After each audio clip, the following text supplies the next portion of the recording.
بسم الله وبالله وعلى الله فليتوكل المؤمنون اللهم اجعل كيدهم في نحورهم واكفنا شرورهم حسبي الله وكفى سمع الله لمن دعا ليس وراء الله منتهى حسبنا الله ونعم الوكيل اللهم صل وسلم وبارك على حبيبك سيدنا محمد وآله وصحبه أجمعين والحمد لله رب العالمين. أصلي صلاة تملأ الأرض والسماء على من له أعلى العلا متبوأ صلاة وتسليم وأزكى تحيتي على المصطفى المختار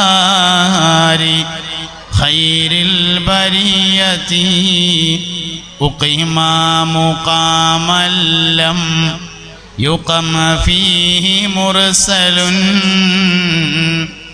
وأمست له حجب الجلال توطأ صلاة وتسليم وأزكى تحيتي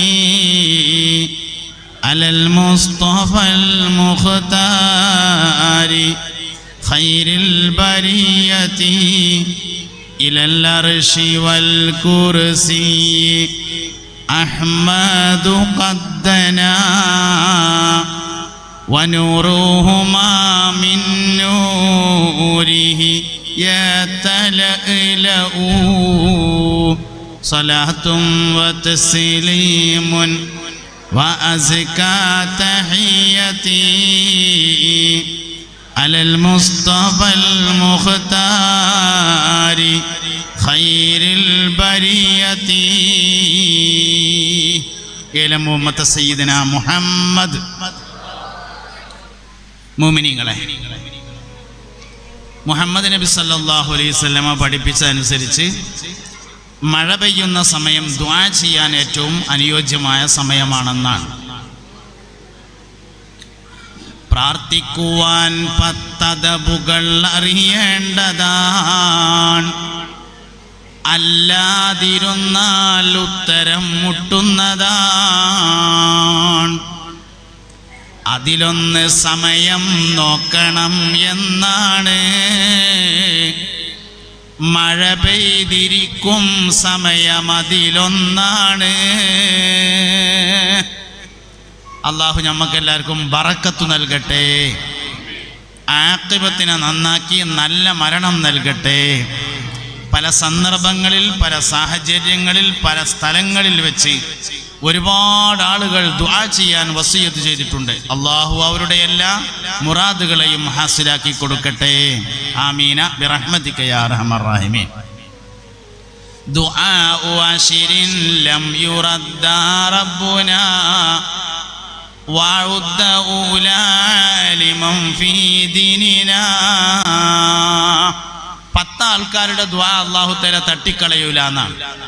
10 മനുഷ്യന്മാരെ ദുആഉ അശ്രിൻ, 10 ആളുകളുടെ ദുആ ലം യുറദ്ദ റബ്ബുന, നമ്മുടെ റബ്ബ് തട്ടിക്കളയൂല. വഉദ്ദ ഊലാ ആലിമൻ ഫീ ദീനിനാ, അതിൽ ഒന്നാമത്തേത് ആലിമിന്റെ ദുആ തട്ടിക്കളയൂല എന്നാണ്. വരുന്ന 7-ാം തീയതി, ജൂലൈ 7-ാം തീയതി മദ്രസയിലെ മുഅല്ലിം ഡേ ആണ്. എല്ലാ വർഷവും മുഅല്ലിം ഡേ എന്ന് പറഞ്ഞിട്ടൊരു പരിപാടി ഉണ്ടാവും. ഉസ്താദമാരെ കുറിച്ച് പറയാനും മദ്രസയെ കുറിച്ച് പറയാനും മദ്രസയ്ക്ക് വേണ്ടി മുൻകാലത്ത് ഖിദ്മത്തെടുത്ത് മരണപ്പെട്ടു പോയ ആളുകൾക്ക് വേണ്ടി ദുആ ചെയ്യാനുമൊക്കെയുള്ള ദിവസമാണ് മുഅല്ലിം ഡേ എന്ന് പറയുന്നത്. ഞാൻ ഒരിക്കൽ വേങ്ങര അടുത്ത് ഒരു സ്ഥലത്ത് ഒരു മദ്രസയുടെ 60-ാം വാർഷികത്തിന് പോയി. അപ്പോൾ അവിടെ ഇതേമാതിരി പൂർവ്വ വിദ്യാർത്ഥികളാണ് പരിപാടി സംഘടിപ്പിച്ചിട്ടുണ്ടായിരുന്നത്. മദ്രസ ഒരു പഴയ മദ്രസയൊക്കെ പൊളിച്ച് പുതിയതാക്കി 60 കൊല്ലമായി മദ്രസ തുടങ്ങിയിട്ട്. 60-ാം വാർഷികവും പുതിയ കെട്ടിടത്തിൻ്റെ ഉദ്ഘാടനവും എല്ലാം ഉള്ള പരിപാടിയാണ്. അവിടുത്തെ സംഘാടകരായ ചെറുപ്പക്കാർ കുട്ടികൾ 60 കൊല്ലത്തിനിടയിൽ ആ മദ്രസയിൽ പഠിപ്പിച്ച എല്ലാ ഉസ്താദുമാരെയും വീട്ടിൽ പോയി സന്ദർശിച്ചു. അതാണ് 60ാം വാർഷികത്തിൻ്റെ വളരെ പ്രധാന പരിപാടി.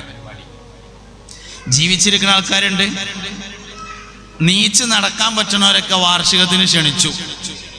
നീച്ച് നടക്കാൻ പറ്റാതെ ദണ്ണത്ത് കിടക്കുന്നവർക്കൊക്കെ ഒരു ഹദിയ കൊടുത്ത് 1 കിലോ ആപ്പിളൊക്കെ വാങ്ങിക്കൊടുത്ത് ഫാത്തിഹ ഓതി ദ്വാർപ്പിച്ചു പോന്നു. മരിച്ച ആളുകളുടെ ഖബർ കണ്ടെത്തി പോയി സിയാറത്ത് ചെയ്ത് മടങ്ങി. 60ാം വാർഷികാഘോഷമാണ്. നമ്മൾക്ക് ജീവിതത്തിൽ ഒരുപാട് ഉസ്താദന്മാരുണ്ടാവും. നാളൊരിക്കൽ ഞാൻ അങ്ങനെ ക്ലാസ് എടുത്തപ്പോൾ കുട്ടികളോട് ചോദിച്ചു, കുട്ടികളോടല്ല മുതിർന്ന ആൾക്കാരോട് തന്നെ, നിങ്ങളെ 1ാം ക്ലാസ്സിലെ ഉസ്താദ് ആരായിരുന്നു എന്ന് ചോദിച്ചു. അതിൽ ഓല് പറഞ്ഞു കണ്ണടച്ച ഒരാളായിരുന്നു പറഞ്ഞു. ഇതൊക്കെയാണ് ഉസ്താദന്മാരെ പറ്റിയിട്ടുള്ള നമുക്കുള്ള അറിവേ. കണ്ണടച്ച ആള്, പാലത്തിന്റെ അപ്പുറത്തുനിന്ന് വന്ന ആള്, ഇതൊക്കെയാണ് നമുക്കുള്ള അറിവ്. 1ാം ക്ലാസ്സിലെ ഉസ്താദിനെ മറന്നാൽ പിന്നെ നമ്മളൊന്നിനും പറ്റില്ല. എന്താ കാരണം? പല്ലും കൂടിയും തേക്കാൻ മടിയുള്ള കാലത്ത് മൂക്കൊൽപ്പിച്ചിങ്ങാണ്ട് ചെന്നപ്പോ കൈയൊടിച്ചിങ്ങാണ്ട് അലിഫ് എന്ന് എഴുതി തന്ന ഉസ്താദാണ് 1ാം ക്ലാസ്സിലെ ഉസ്താദ്. ആ അലിഫിൽ നിന്നാണ് PhD വരെ എത്തിയിട്ടുള്ളത്. മറന്നാ പിന്നെ എന്തിനാ നമ്മളെ പറ്റാം? അതുകൊണ്ട് ഒരിക്കലും മറക്കാൻ പാടില്ലാത്തൊരു വിഭാഗമാണ് ഗുരുനാഥന്മാർ, ഉസ്താദന്മാർ എന്ന് പറയുന്നത്. ഏറ്റവും ആദരവ് നൽകേണ്ടതും അവർക്ക് തന്നെയാണ്. ഗുരുവിനെ ആദരിക്കാത്തവർക്ക് 3 വിപത്തുകൾ വന്നു ചേരുമെന്നാണ്.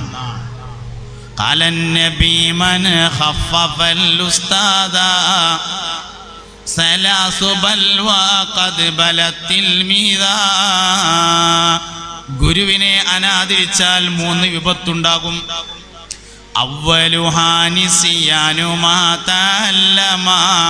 ഒന്ന്, അവനിൽ നിന്ന് പഠിച്ചതിൻ്റെ ഉപകാരം നഷ്ടപ്പെടും. 2, ഫൗത്തുർ റിസ്ഖ്, ഭക്ഷണം തടയപ്പെടും. 3, സൂഉൽ ഖാത്തിമ, അന്ത്യം ചീത്തയായി മരിക്കും. ഈ 3 കാര്യം ഗുരുനാഥന്മാരെ അനാദരിക്കുന്നവർക്കുണ്ടാകുമെന്നാണ്. സാന്ദർഭികമായിട്ട് വന്നതാണ്. മുഅല്ലിൻ്റെയാണ് 7ാം തീയതി, അതുകൊണ്ട് അവൻ കൂടി കൂട്ടത്തിൽ പറഞ്ഞു എന്നേ ഉള്ളൂ. ദുആക്ക് ഇജാബത്തുള്ള 1ാമത്തെ മനുഷ്യൻ ആലിമാണ്. 2ാമത്തേത് മുതഅല്ലിമാകുന്നു. 3ാമത്തേത് യാത്രക്കാരനാകുന്നു. 4ാമത്തേത് നോമ്പുകാരനാകുന്നു. 5ാമത്തേത് ഹജ്ജ് ചെയ്യുന്നവനാകുന്നു. 6ാമത്തേത് ഉമ്മയെ പ്രത്യേകമായി നോക്കിയവനാകുന്നു. മന നോക്കുന്ന ആൾക്ക് ദുആക്ക് ഇജാബത്ത് ഉണ്ടാവും. ഇങ്ങനെ 10 പേർക്ക് പ്രത്യേകമായി ദുആക്ക് ഇജാബത്ത് ഉണ്ടാകുമെന്ന് ഹബീബുനാ റസൂലുള്ളാഹി സ്വല്ലല്ലാഹു അലൈഹി വസല്ലമ പഠിപ്പിച്ചിട്ടുണ്ട്. വ്യത്യസ്തമായ ഹദീസുകളിലായി ഓരോരുത്തരായി എണ്ണി പറയുകയും ചെയ്തിട്ടുണ്ട്. കൂട്ടത്തിൽപ്പെട്ടതാണ് ദുആന്റെ മര്യാദകൾ എന്ന് പറയുന്നത്. അതിൽ 1ാമത്തെ മര്യാദ സന്ദർഭം നോക്കണം എന്നതാണ്. 1ാമത്തെ മര്യാദ ദുആന്റെ സന്ദർഭങ്ങൾ നോക്കണം. നിസ്കാരത്തിന്റെ ശേഷമുള്ള ദുആക്ക് പ്രത്യേകം ഇജാബത്തുണ്ട്. വെള്ളിയാഴ്ച രാവിലെ ദുആക്ക് പ്രത്യേകം ഇജാബത്തുണ്ട്. കൊല്ലത്തില്, ഒരു വർഷത്തില് 4 രാത്രികൾ ദുആക്ക് ഇജാബത്തുണ്ട്. 1 ശഅബാൻ 15ന്റെ രാത്രിയാണ്. മറ്റൊന്ന് റജബ് 1ന്റെ രാത്രിയാണ്. മറ്റൊന്ന് ചെറിയ പെരുന്നാളിന്റെ രാത്രിയാണ്. മറ്റൊന്ന് വലിയ പെരുന്നാളിന്റെ രാത്രിയാകുന്നു. 5ാമത്തൊന്നുകൂടി ഉണ്ട്, വെള്ളിയാഴ്ച രാത്രിയാകുന്നു. 5 സന്ദർഭങ്ങളിലെ ദുആക്ക് ഇജാബത്ത് ഉണ്ടാവും. 1 ശഅബാൻ 15ന്റെ രാത്രി, ബറാഅത്ത് രാവ്. 2 റജബ് 1ന്റെ രാത്രി. 3ാമത്തേത് വെള്ളിയാഴ്ച രാവ്. 4 ചെറിയ പെരുന്നാളിന്റെ രാത്രി. 5 വലിയ പെരുന്നാളിന്റെ രാത്രി. ദുആക്ക് ഇജാബത്തുള്ള വെള്ളിയാഴ്ച രാവും ദുആക്ക് ഇജാബത്തുള്ള റജബ് 1ന്റെ രാവും ചേർന്ന് വന്ന ദിവസത്തില് മഹാനായ സയ്യിദ് ഉമർ അലി ശിഹാബ് തങ്ങൾ ലോകത്തോട് യാത്ര പറഞ്ഞു. അതൊരു വലിയ പ്രധാനപ്പെട്ട കാര്യം തന്നെയാണ്. ഒരു മനുഷ്യന്റെ ജീവിതം ശരിയോ തെറ്റോ എന്ന് തീരുമാനിക്കുന്നത് വഫാത്ത് നോക്കിയിട്ടാണ്. ഏത് മനുഷ്യന്റെയും ജീവിതം ശരിയോ തെറ്റോ എന്ന് തീരുമാനിക്കുന്നത് മരണം നോക്കിയിട്ടാണ്. അല്ലാഹു തആല പരിപൂർണ ഈമാനോടുകൂടെയുള്ള മൗത്ത് നമുക്കെല്ലാം പ്രദാനം ചെയ്യട്ടെ. നമ്മളിപ്പോ തോരുന്നത് മരിക്കുമ്പോ ഒരു കെലിമയെല്ലാം കിട്ടാനാണ്, ഒറ്റ കെലിമ ലാ ഇലാഹ ഇല്ലല്ലാഹ്. എന്നാൽ മരിച്ചപ്പോൾ 1000 ലാ ഇലാഹ ഇല്ലല്ലാഹ് ചൊല്ലി മരിച്ച ഒരാളുണ്ട്. പാലക്കാട് ജില്ല നമ്മളെ തൊട്ടടുത്ത ജില്ലയാണ്. ആനക്കരയിൽ ജീവിച്ചിരുന്ന സമസ്തയുടെ പ്രസിഡന്റായിരുന്ന കോയക്കുട്ടി മുസ്ലിയാർ, നിങ്ങൾക്ക് പരിചയം ഉണ്ടാവും. ഇവിടുത്തെ മുദരിസൻ 1000 ലാ ഇലാഹ ഇല്ലല്ലാഹ്. ചാപ്പനങ്ങാടി വാപ്പുസ്താദിന്റെ ദിക്ർ ഹൽഖ ജീവിതകാലം മുഴുവനും കൊണ്ടു നടന്നു. അതിൻ്റെ വാർഷികത്തിന് പോയി. ഞാൻ ഒരിക്കൽ ഈ ഗൂഡല്ലൂരിൽ നിന്ന് കുറേ ഉള്ളോട്ട് പോയിട്ട് ഒരു സ്ഥലത്തൊരു പരിപാടിക്ക് പോയി. അപ്പോൾ അവിടെ ചാപ്പനങ്ങാടിയുടെ ദിക്ർ ഹൽഖുണ്ട്. മഹാനായ കോയക്കുട്ടി ഉസ്താദ് വഫാത്താകുന്നത് വരെയും അവിടെ കൊല്ലത്തിലൊരിക്കൽ വാർഷികത്തിന് വരാറുണ്ടായിരുന്നു എന്ന് പറഞ്ഞു. ചാപ്പനങ്ങാടി ബാപ്പുസ്താദിന്റെ ദിക്ർ ഹൽഖ ജീവിതകാലം മുഴുവൻ കൊണ്ടു നടന്നു. 1000 ലാ ഇലാഹ ഇല്ലല്ലാഹയാണത്. യാദൽ ജലാലി വല്ലിക്റാമുണ്ട്, യാ ഹയ്യു യാ ഖയ്യൂമുണ്ട്, കുറച്ച് സലാത്തുണ്ട്. മക്കളെ വിളിച്ച് പേരക്കുട്ടികളെ വിളിച്ചിരുത്തിയിട്ട് ചാപ്പനങ്ങാടിയുടെ ദിക്ർ ഹൽഖ നടത്തി 1000 ലാ ഇലാഹ ഇല്ലല്ലാഹ്. അത് കഴിഞ്ഞിട്ട് ലോകത്തോട് വിട പറഞ്ഞു മഹാനായ കോയക്കുട്ടി ഉസ്താദ്. അള്ളാഹു അവരുടെ ദറജ ഉയർത്തി കൊടുക്കട്ടെ. ഒരു മനുഷ്യന്റെ വഫാത്താണ് അയാളുടെ ജീവിതം ശരിയോ തെറ്റോ എന്നതിൻ്റെ ഏറ്റവും പ്രധാനപ്പെട്ട തെളിവ് എന്ന് പറഞ്ഞത്. അപ്പൊ അതുകൊണ്ട് സന്ദർഭങ്ങളെ നോക്കുക എന്നുള്ളതാണ് രണ്ടാമത് പറഞ്ഞത്. സമയം നോക്കണം, സന്ദർഭം നോക്കണം. അതിൽ ഏറ്റവും പ്രധാനപ്പെട്ട ഒന്നാണ് മഴ പെയ്യുന്ന സമയത്തുള്ള ദുആ എന്ന് പറയാനാണ് ഈ കാര്യം പറഞ്ഞത്. ദുആന്റെ ഒന്നാമത്തെ വളരെ പ്രധാനപ്പെട്ട അദബാണ് ദ്വാരക്കാനുള്ള സാഹചര്യങ്ങൾ, സന്ദർഭങ്ങൾ നോക്കണം. ദുആ ചെയ്യാനുള്ള സന്ദർഭങ്ങളിൽ ദുആ ചെയ്യണം. പെരുന്നാൾ ദിവസം ദുആ ചെയ്യാൻ ഏറ്റവും അനുയോജ്യമായ ദിവസമാണ്. വലിയ പെരുന്നാളും ചെറിയ പെരുന്നാളും ഇങ്ങനെ. അതുകൊണ്ട് എല്ലാ അദബുകളെയും പരിഗണിച്ചുകൊണ്ട് ദുആ ചെയ്യുന്ന ആൾക്കാരായിട്ട് നമ്മൾ മാറണം. ദുഃഖത്തിന്റെ ഏക പരിഹാര മാർഗം ദുആയാണ്. വിഷമത്തിൻ്റെയും ദുഃഖത്തിൻ്റെയും ഏറ്റവും വലിയ പരിഹാര മാർഗമാകുന്നു ദുആ എന്ന് പറയുന്നത്. അള്ളാഹുവിനോട് മനസ്സറിഞ്ഞ് ദുആ ചെയ്യുക. ദുആന്റെ ഇജാബത്ത് എന്ന് പറഞ്ഞാൽ 3 എണ്ണമാണ്. 1 ചോദിച്ചത് അതേമാതിരി തരിക, 2 ചോദിച്ചതിനേക്കാൾ ഖൈറായത് തരിക, 3 ചോദിച്ചതിന് കൂലി തരിക. ദുആന്റെ ഇജാബത്ത് 3 എണ്ണാണ്. 1 ചോദിച്ചത് അതേമാതിരി തരിക. പടച്ചോനെ എൻ്റെ പെരപ്പണി പൂർത്തിയാക്കി തരണേ, ഒന്നാമത്തെ ഇജാബത്ത് പൂർത്തിയാക്കി തരിക. രണ്ടാമത്തെ ഇജാബത്ത് അതിനേക്കാൾ ഖൈറായത് തരിക. പൂർത്തിയായതൊന്നുമില്ല, കുറച്ച് കഴിഞ്ഞപ്പോൾ അതിനേക്കാൾ വലിയൊരു സ്ഥലം നല്ലൊരു പേരും വേറെ കിട്ടി, അതൊരു ഇജാബത്താണ്. മൂന്നാമത്തൊരു ഇജാബത്തുണ്ട്. ചോദിച്ചത് അതേമാതിരി തരാന് അള്ളാനെ തന്നെ വേണമെന്നൊന്നുമില്ല, കാദറാജിനെ കൊണ്ടും പറ്റും. മുപ്പരത്ത് പൈസ ഉണ്ട്, 1000 റുപ്യ ചോദിച്ചു വേടുത്തു തന്നു. ചോദിച്ചതിനേക്കാൾ നന്നാക്കി തരാന് അംസക്കുട്ടിയാജിനെ കൊണ്ടും പറ്റും. അതേ സമയത്ത് ചോദിച്ചതിന് കൂലി തരാൻ അള്ളാനെ കൊണ്ട് മാത്രമേ പറ്റുള്ളൂ എന്നുള്ളതാണ്. അതുകൊണ്ട് ദുആയിൽ പ്രതീക്ഷിക്കേണ്ടത് മൂന്നാമത്തതാണ്. അത് അള്ളാനെ കൊണ്ട് മാത്രം പറ്റുന്നതാണ് ദ്വാരനേന് കൂലി തരിക എന്ന് പറയണത്.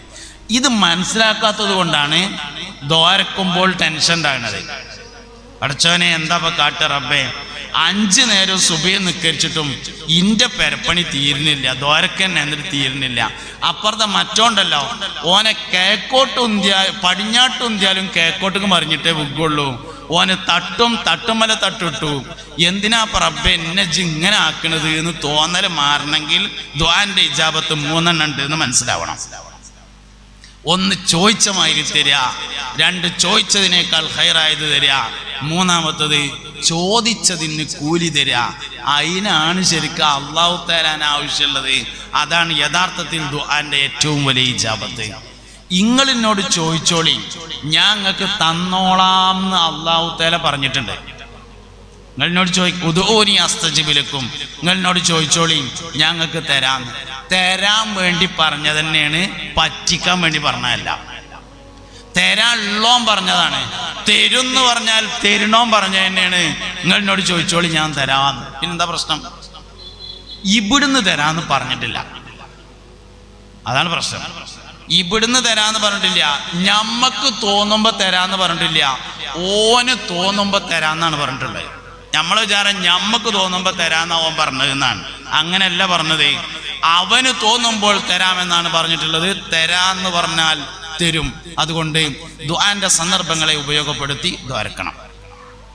ദുആഇന്റെ എല്ലാ അദബുകളെയും മനസ്സിലാക്കണം, എല്ലാ മര്യാദകളെയും മനസ്സിലാക്കണം. ചില ആളുകളുടെ ദുആ ചില ആളുകൾക്ക് പ്രത്യേകം ഇജാബത്തുണ്ടാവും. ഉസ്താദുമാരുടെ ദുആ ശിഷ്യന്മാർക്ക് പ്രത്യേകം ഇജാബത്തുള്ളതാണ്. മാതാപിതാക്കളുടെ ദുആ മക്കൾക്ക് പ്രത്യേകമായി ഇജാബത്തുള്ളതാണ്. ഉസ്താദിന്റെ ദുആ ശിഷ്യന്മാർക്ക് പ്രത്യേക ഇജാബത്തുണ്ട്. നമ്മളെ മുമ്പൊക്കെ വയതിന്റെ ഒക്കെ മുന്നേ ബുർദബൈത്ത് ചെല്ലും. ആമിൻ തദക്കുരി ജിഹ്റാനിൻ ബിസലമി മാ സജത ദമ്മൻ ജറാ മിൻ മുഖലത്തിൻ ബിദമി മൗലായ സ്വല്ലി വസല്ലിം ദായിമൻ അബദാ അലാ ഹബീബിക ഖൈറിൽ ഖൽഖി കുല്ലിഹിം. ബഹുമാനപ്പെട്ട ഇമാം ബൂസൂരി റളിയല്ലാഹുവിന്റെ രചനയാണ് ബുർദബൈത്ത് എന്ന് പറഞ്ഞത്. ഇമാം ബൂസൂരി റളിയല്ലാഹുവിന്റെ ഖബർ ഉള്ളത് ഈജിപ്തിലാണ്. ബൂസൂരി ഇമാമിന്റെ ഖബറിന്റെ ഏകദേശം അടുത്തായി അദ്ദേഹത്തിന്റെ ഉസ്താദിന്റെ ഖബറുണ്ട്. അബുൽ അബ്ബാസുൽ മുർസി എന്നാണ് ഉസ്താദിന്റെ പേര്. അവിടെ ഏറ്റവും അറിയപ്പെട്ട ഖബർ അബുൽ അബ്ബാസുൽ മുർസിയുടെ ഖബറാണ്, ഉസ്താദിന്റെ ഖബറാണ്. അബുൽ അബ്ബാസുൽ മുർസി എന്ന് പറയുന്നത് ഒരു കാലഘട്ടത്തിലെ ലോകത്തറിയപ്പെട്ടിരുന്ന വലിയൊരു വലിയായിരുന്നു. ഷാദുലി ത്വരീഖത്തിന്റെ ഏറ്റവും പ്രധാനപ്പെട്ട ഒരു ഷെയ്ഖുമായിരുന്നു അബുൽ അബ്ബാസുൽ മുർസി. വലിയ കറാമത്തിന്റെ ഉടമയാണ്. ഒരിക്കലേ ഈജിപ്തിലേക്ക് വരുന്ന ഒരു കപ്പല് വലിയൊരു കച്ചവടക്കാരൻ ഒരു കപ്പൽ നിറയെ അടിമകളെ ഈജിപ്തിൽ വിൽപ്പന നടത്താൻ വേണ്ടി കൊണ്ടുവരുമ്പോ പെട്ടെന്ന് അപകടമുണ്ടായി. കപ്പൽ തകരാൻ ഒരുങ്ങി. കപ്പൽ പൊളിഞ്ഞ് വെള്ളം കയറിയിട്ട് ആകെ പ്രശ്നമായി. ആ സമയത്ത് കച്ചവടക്കാരൻ മനസ്സിലൊരു നേർച്ച ചെയ്തു, ഈ കപ്പൽ രക്ഷപ്പെട്ട് അടിമകൾ കരയിലെത്തിയാൽ അബുൽ അബ്ബാസുൽ മുർസിക്ക് ഒരു അടിമയെ കൊടുക്കും എന്ന് മനസ്സിൽ വിചാരിച്ചു. അങ്ങനെ വിചാരിക്കുമ്പോ മനസ്സിലുള്ളത് യാഖൂത്തുൽ അർശ് എന്ന് പറഞ്ഞൊരു അടിമണ്ട്, ആ അടിമനെ കൊടുക്കാം എന്നാണ് മനസ്സിൽ വിചാരിച്ചിരുന്നത്. കപ്പൽ രക്ഷപ്പെട്ടു. കപ്പൽ ഈജിപ്തിലെത്തി, കരയിലെത്തി നോക്കുമ്പോ ഈ യാഖൂത്തുൽ അർശ് എന്ന് പറഞ്ഞ കൊടുക്കാൻ വിചാരിച്ച ആളെ അടിമന്റെ മേത്ത് ശരീരത്തിൽ മൊത്തം ചൊറി പിടിച്ചിട്ടുണ്ട്. അതുകൊണ്ട് ഇനിയിപ്പോ ഒരു ചൊറിയുള്ള അടിമനെ കൊണ്ടേ കൊടുക്കാനാവില്ല എന്ന് കരുതിയിട്ട് വേറൊരു അടിമനെ കൊണ്ടുപോയിട്ട് അബുൽ അബ്ബാസുൽ മുർസിന്റെ അടുത്തേക്ക് ചെന്നു. കണ്ടേക്കിന് തന്നെ അബുൽ അബ്ബാസുൽ മുർസി പറഞ്ഞു, ഈ അടിമനല്ലല്ലോ എനിക്ക് തരാൻ കരുതിയത്, കരുതി അടിമനെ കൊണ്ടുവരാറ്. അതിന് മുമ്പ് അങ്ങോട്ട് തന്നെ പോയിട്ട് ചൊറിയുള്ള അടിമനെ കൊടുന്നു. യാഖൂത്തുൽ അർശ് റളിയല്ലാഹു അൻഹു എന്ന മഹാനെ കൊടുന്നു, അടിമനെ കൊടുന്നു എടുത്തു. അബുൽ അബ്ബാസുൽ മുർസി ആ അടിമയെ മോചിപ്പിച്ചു സ്വതന്ത്രനാക്കി. യാഖൂത്തുൽ അർശ് അബുൽ അബ്ബാസിന്റെ ശിഷ്യനായി മാറി. അബുൽ അബ്ബാസുൽ മുർസി വഫാത്തായതിനു ശേഷം അദ്ദേഹത്തിന്റെ ഷാദുലി ത്വരീഖത്തിന്റെ ഖലീഫയായത് ഈ യാഖൂത്തുൽ അർശാണ്. അബുൽ അബ്ബാസുൽ മുർസിയുടെ ഖബറിന്റെ തൊട്ടടുത്ത് യാഖൂത്തുൽ അർശിന്റെ ഖബറുണ്ട്. യാഖൂത്തുൽ അർശിന്റെ അബുൽ അബ്ബാസുൽ മുർസിയുടെ ശിഷ്യനാണ് ഇമാം ബൂസൂരി റളിയല്ലാഹു അൻഹു. ജീവിതകാലം മുഴുവൻ ഉസ്താദിന് ഖിദ്മത്തെടുത്തു. അവസാനം ഉസ്താദ് വഫാത്താകുന്നതിന് മുമ്പ് ശിഷ്യനോടൊരു ചോദ്യം ചോദിച്ചു, മോനെ, നിനക്ക് വേണ്ടി ഒരു ദുആ ചെയ്യണമെന്ന ആഗ്രഹം എനിക്കുണ്ട്. അതുകൊണ്ട് നിനക്ക് വേണ്ടി എന്താണ് ഞാൻ ദുആ ചെയ്യേണ്ടത് എന്ന് ചോദിച്ചപ്പോ ഇമാം ബൂസൂരി പറഞ്ഞു, എനിക്ക് മുസ്തഫായ നബി സല്ലല്ലാഹു അലൈഹി വസല്ലമ തങ്ങളെ മദ്ഹ് ചെയ്തുകൊണ്ട് ഒരു കവിത എഴുതണം. ആ കവിതയെ ഖിയാമത്ത് നാൾ വരെ മറ്റൊരാൾ മറികടക്കാൻ പാടില്ല എന്ന് പറഞ്ഞു. എനിക്ക് നബി തങ്ങളെ മദ്ഹ് ചെയ്തിട്ട് ഒരു കവിത എഴുതണം. ആ കവിതയെ മറികടക്കുന്ന ഒരു കവിത ഖിയാമത്ത് നാൾ 1-ാം തീയതി വരെ മറ്റൊരാൾ എഴുതാൻ പാടില്ല എന്നാണ് എൻ്റെ ആഗ്രഹം എന്ന് പറഞ്ഞു. അങ്ങനെ അബുൽ അബ്ബാസുൽ മുർസി ദ്വാരന്നിട്ട് ബഹുമാനപ്പെട്ട ഇമാം ബൂസൂരി റളിയല്ലാഹു അൻഹുവിന് കിട്ടിയതാണ് ബുർദ ബൈത്ത് എന്ന് പറഞ്ഞത്. അനുബന്ധമായ കുറെ കാര്യങ്ങൾ വേറെയും ഉണ്ടായിട്ടുണ്ട്. ഞാനത് പറയത് ഗുരുനാഥന്മാരോടുള്ള ബന്ധം വളരെ പ്രധാനപ്പെട്ടതാണ് എന്ന് പറയാൻ വേണ്ടിയിട്ടാണ് ഈ സംഭവം പറഞ്ഞത്.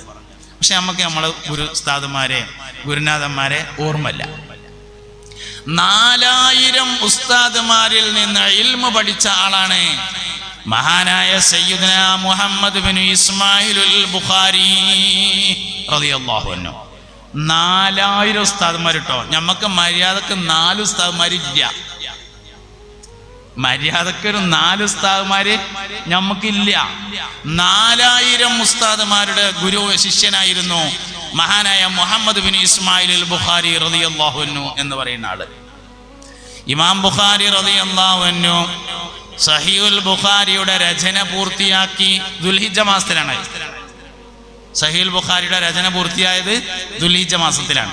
ഇപ്പൊ നമ്മൾ ദുൽഹിജ്ജയിലല്ലേ, ഈ ദുൽഹിജ്ജ മാസം രചന പൂർത്തിയായതിനു ശേഷം ഇമാം ബുഖാരി റളിയല്ലാഹു അൻഹു ഒരു തീരുമാനമെടുത്തു. ഈ കിതാബുമായി മദീനയിലെ റൗള ഷരീഫിന്റെ അടുക്കൽ ചെന്നു നിൽക്കുക.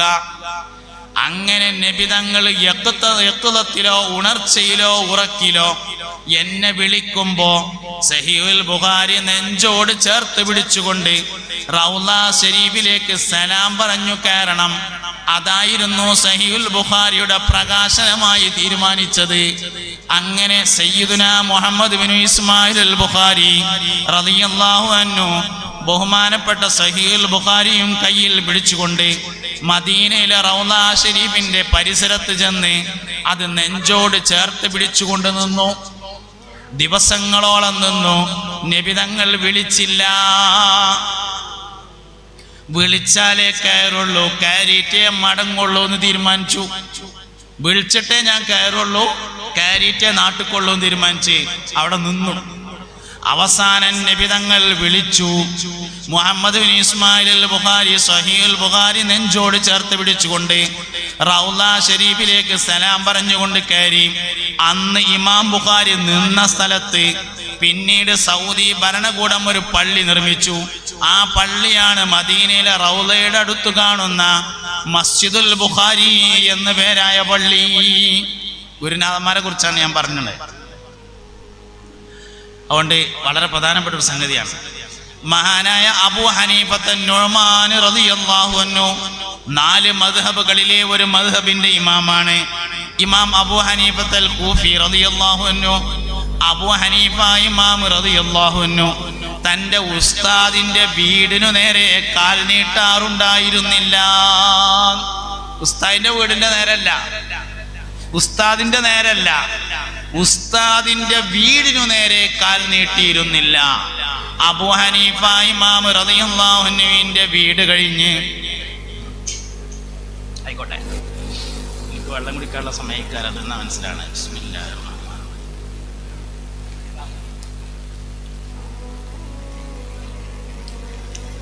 തലിമികളൊക്കെ വന്നിരിക്കും.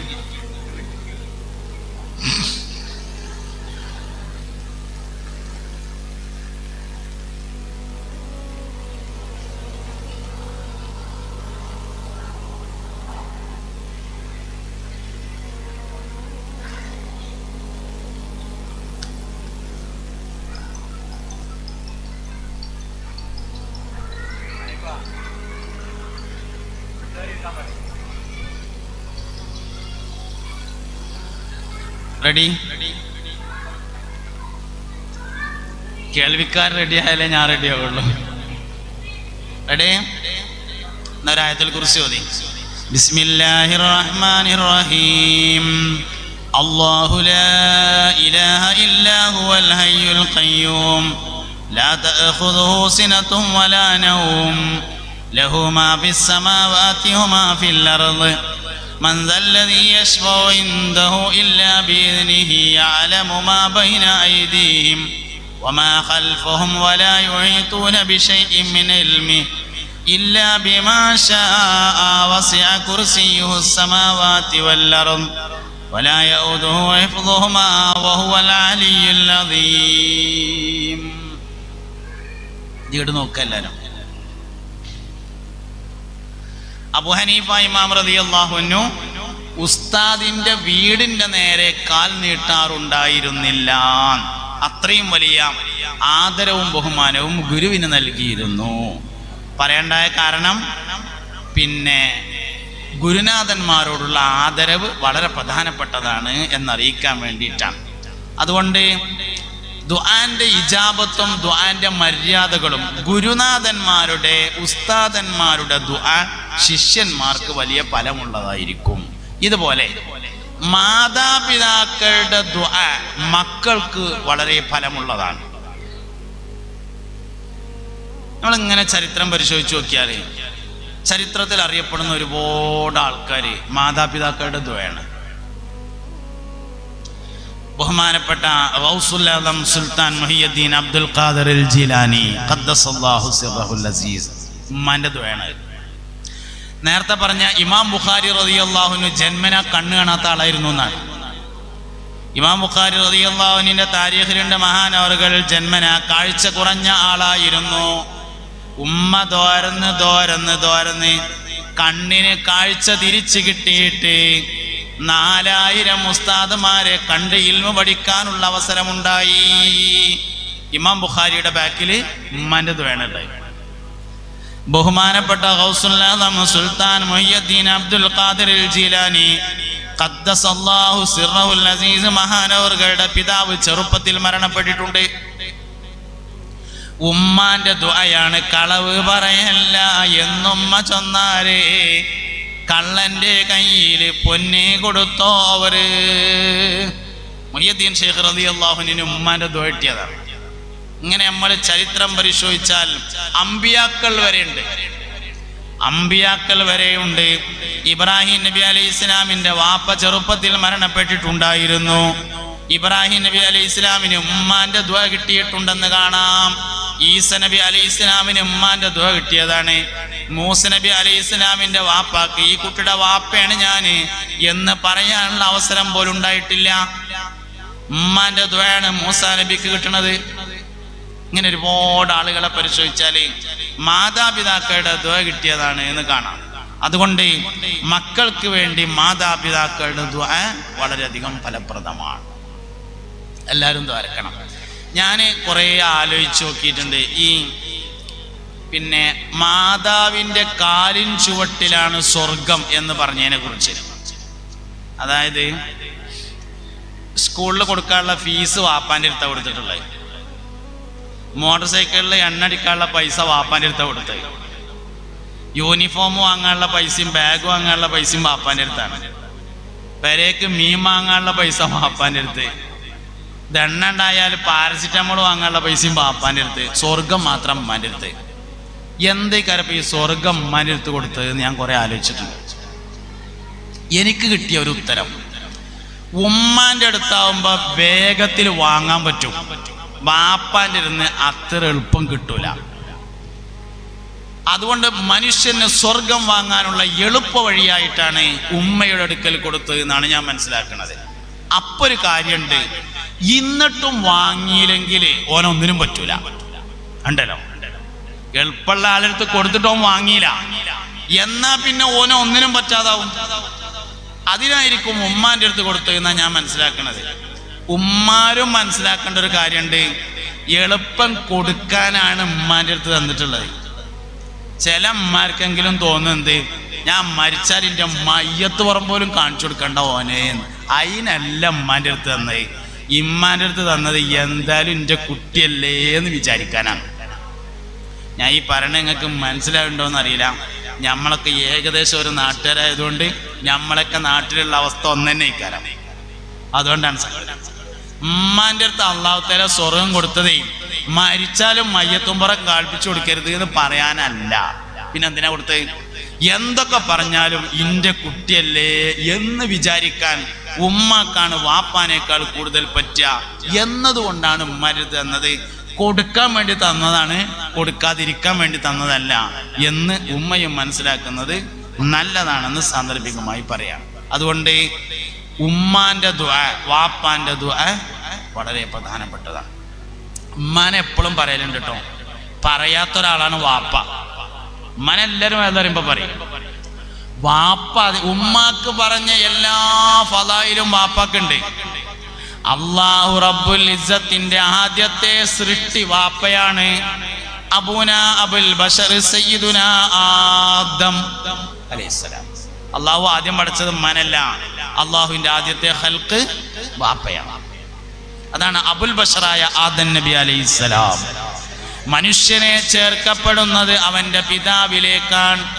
ഒരു മനുഷ്യന്റെ ഏറ്റവും വലിയ ഫളാഇൽ എന്ന് പറയുന്നത് അവന്റെ വാപ്പയാണ്. നമ്മളിപ്പോ ഒരാളെ പറ്റി അന്വേഷിക്കണം, പെൺകുട്ടിക്ക് ഒരു കല്യാണം വേണം. അപ്പൊ അങ്ങനെ പറഞ്ഞു കേട്ടു, മുട്ടിക്കാട് നല്ലൊരു കുട്ടിയുണ്ട് എന്ന്, അല്ല നല്ലൊരു ചെറുക്കുണ്ട് എന്ന് പറഞ്ഞു കേട്ടു. അപ്പൊ സ്വാഭാവികമായിട്ടും എന്താ ചെയ്യാ? ഒരു ദിവസം അസർക്ക് മുട്ടിക്കാടുത്ത നിസ്കാര പള്ളികൾക്ക് നിസ്കരിക്കാൻ പോകും. അങ്ങനെയുള്ള ചെയ്യാം. അങ്ങനെ നിസ്കാരം കഴിഞ്ഞ് നിസ്കാരപ്പള്ളിന്റെ അടുത്തുള്ള ചായ പീടിക്ക് ചായ കുടിക്കാൻ വേണ്ടി കയറും. അപ്പൊ അവിടെ അങ്ങനെ കുറച്ച് കാരണന്മാരൊക്കെ ഇരിക്കുന്നുണ്ടാവും. ഓലോട് ചോദിക്കും, നമ്മളപ്പോ അബ്ബണ്ടല്ലോ സുലൈമാൻ എന്ന് പറഞ്ഞ ഓന്റെ മൂത്ത ചെറുക്കനെ പറ്റി എന്താ അഭിപ്രായം എന്ന് ചോദിക്കും. ഏകദേശമുള്ള അഭിപ്രായമൊക്കെ അവിടുന്ന് കിട്ടും. അപ്പോ അഭിപ്രായം ചോദിച്ചപ്പോ ആളൊന്നും കുഴപ്പമില്ല, എന്താ ഓന്റെ വാപ്പ ആരാന്ന് ചോദിച്ചു. രണ്ടാമത്തെ ചോദ്യം അതാണ്. അതിന്റെ വാപ്പാനെ പറ്റിയിട്ട് വലിയ ഐഡിയ ഒന്നുമില്ല എന്ന് പറഞ്ഞാൽ അതിന്റെ അർത്ഥം തന്തല്ലാത്തവനാണെന്നാണ്. അതായത് വാപ്പ എന്ന് പറയുന്നത് മനുഷ്യന്റെ അഡ്രസ്സാണ്. നിങ്ങൾക്ക് മനസ്സിലായില്ലെങ്കിൽ ഞാനൊരു കാര്യം പറഞ്ഞുതരാം. ഇബ്രാഹിം നബി അലൈഹി ഇസ്ലാമിനെ കുറിച്ച് നബി തങ്ങൾ പറഞ്ഞിട്ടുണ്ട്, ഇബ്രാഹിം എന്റെ വാപ്പയാണ്. അനഫി മില്ലത്തി അബി ഇബ്രാഹിം. ദുൽഹിജ്ജ മാസത്തിൽ പറയേണ്ട ആളാണ് സയ്യിദുനാ ഇബ്രാഹിം അലൈഹിസ്സലാം. ദുൽഹിജ്ജ മാസം ഇബ്രാഹിം നബിനെ പറയാനുള്ള മാസമാണ്. മഹാനായ സയ്യിദുനാ ഇബ്രാഹിം നബി അലൈഹിസ്സലാമിനെ കുറിച്ച് മുസ്തഫായ നബി സല്ലല്ലാഹു അലൈഹി വസല്ലമ തങ്ങൾ പറഞ്ഞതായി കാണാം. അനഫി മില്ലത്തി അബി ഇബ്രാഹിം, ഞാൻ എൻ്റെ വാപ്പയായ ഇബ്രാഹിമിന്റെ മാർഗത്തിലാണ് എന്ന് പറഞ്ഞിട്ടുണ്ട്. അതായത് ഈ ഹദീസ്, അനഫി മില്ലത്തി അബി ഇബ്രാഹിം എന്ന ഈ ഹദീസ് നമ്മുടെ നാടൻ മലപ്പുറം മലയാളത്തേക്ക് കൊണ്ടുവന്നാല്, നമ്മളെ തിരുനാവായ പഞ്ചായത്ത് മലയാളത്തേക്ക് അത് കൊടുന്നാല് അതിന്റെ അർത്ഥം എങ്ങനെയാണ്? എങ്ങനെ ഇനി പറയാൻ പോണ മാതിരിയാണ്. ഇന്റെ വാപ്പ ആരാന്നറിയാൻ എനിക്ക് ഇബ്രാഹിം ആണ്, ആലോചിച്ച് കളിച്ചോളൂണ്ടു എന്നാണ് അതിന്റെ അർത്ഥം. നമ്മളെ തിരുനാവായ മലയാളത്തേക്ക് അതിന് കൊടുന്നാൽ അതിന്റെ അർത്ഥം എങ്ങനെ വരിക? അനബി മില്ലത്തി അബി ഇബ്രാഹിം എന്ന് അറബിയിൽ പറഞ്ഞതിന് ചൊർക്കിൽ അർത്ഥം വെക്കുമ്പോ ഞാൻ എൻ്റെ പിതാവായ ഇബ്രാഹിമിന്റെ മാർഗത്തിലാണ് എന്ന് അർത്ഥം കിട്ടും. അതേ സമയത്ത് തിരുനാവായ മലയാളത്തിൽ അർത്ഥം വെച്ചാൽ എങ്ങനെ അർത്ഥം വരിക? മര്യാദക്ക് കഴിച്ചോ, ഇന്റെ വാപ്പ ഇബ്രാഹിമാണ് എന്നാണ് അതിന്റെ അർത്ഥം.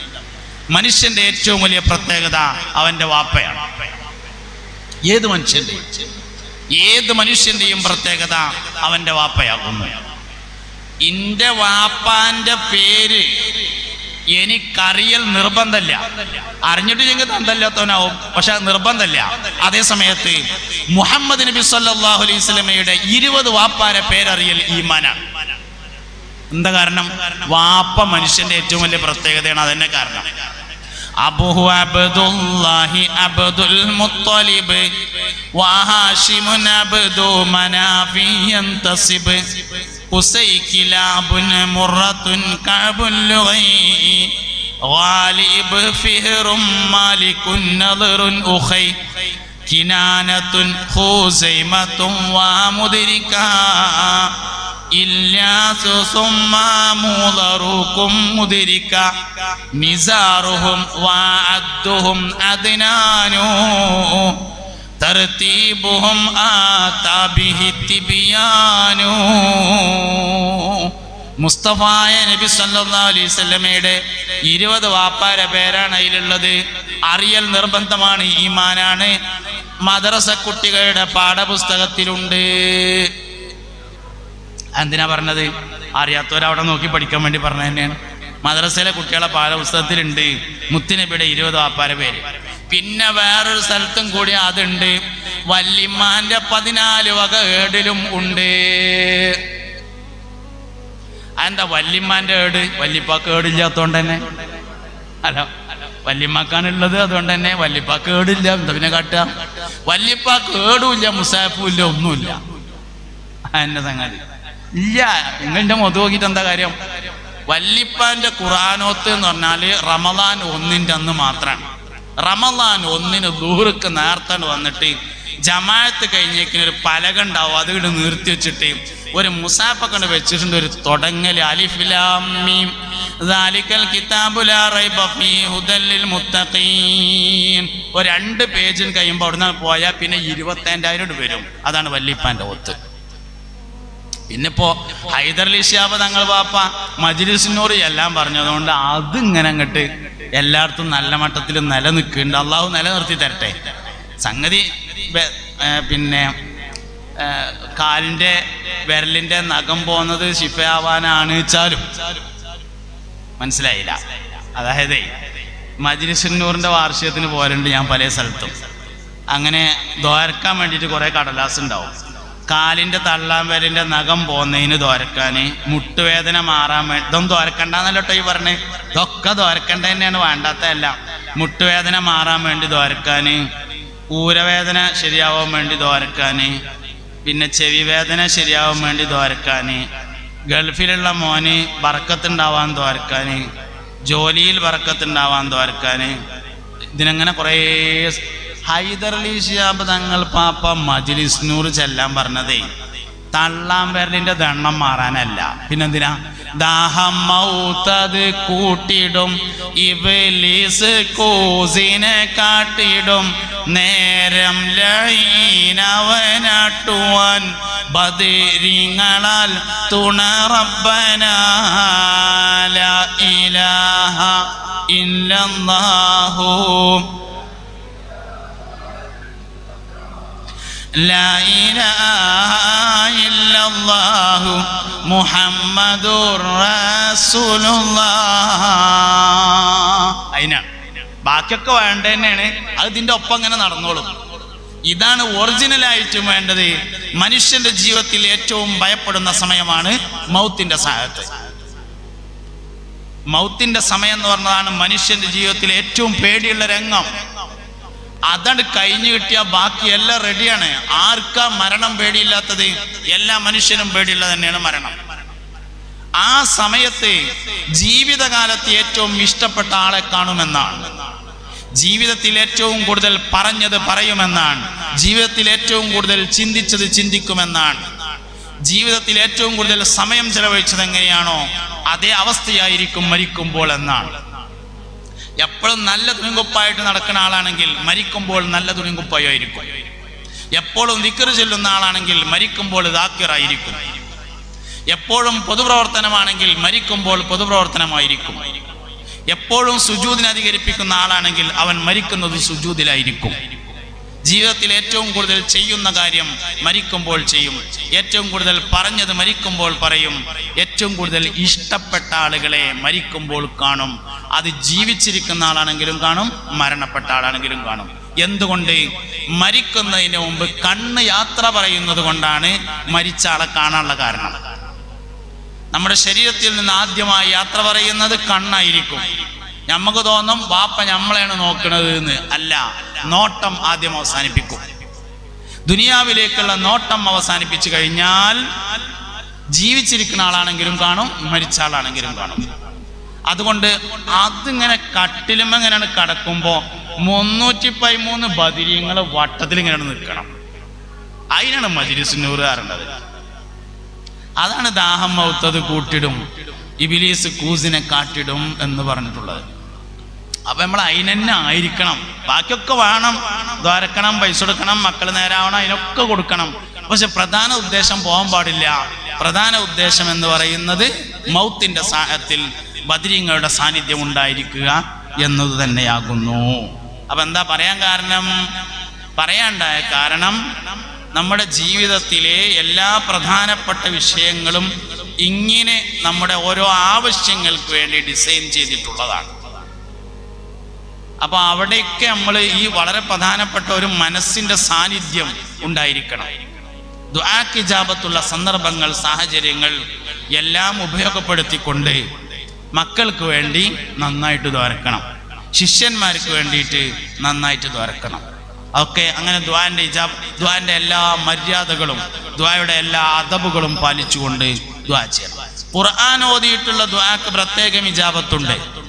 സദഖയുടെ ശേഷമുള്ള ദ്വാക്ക് പ്രത്യേകം ഇജാബത്തുണ്ട്.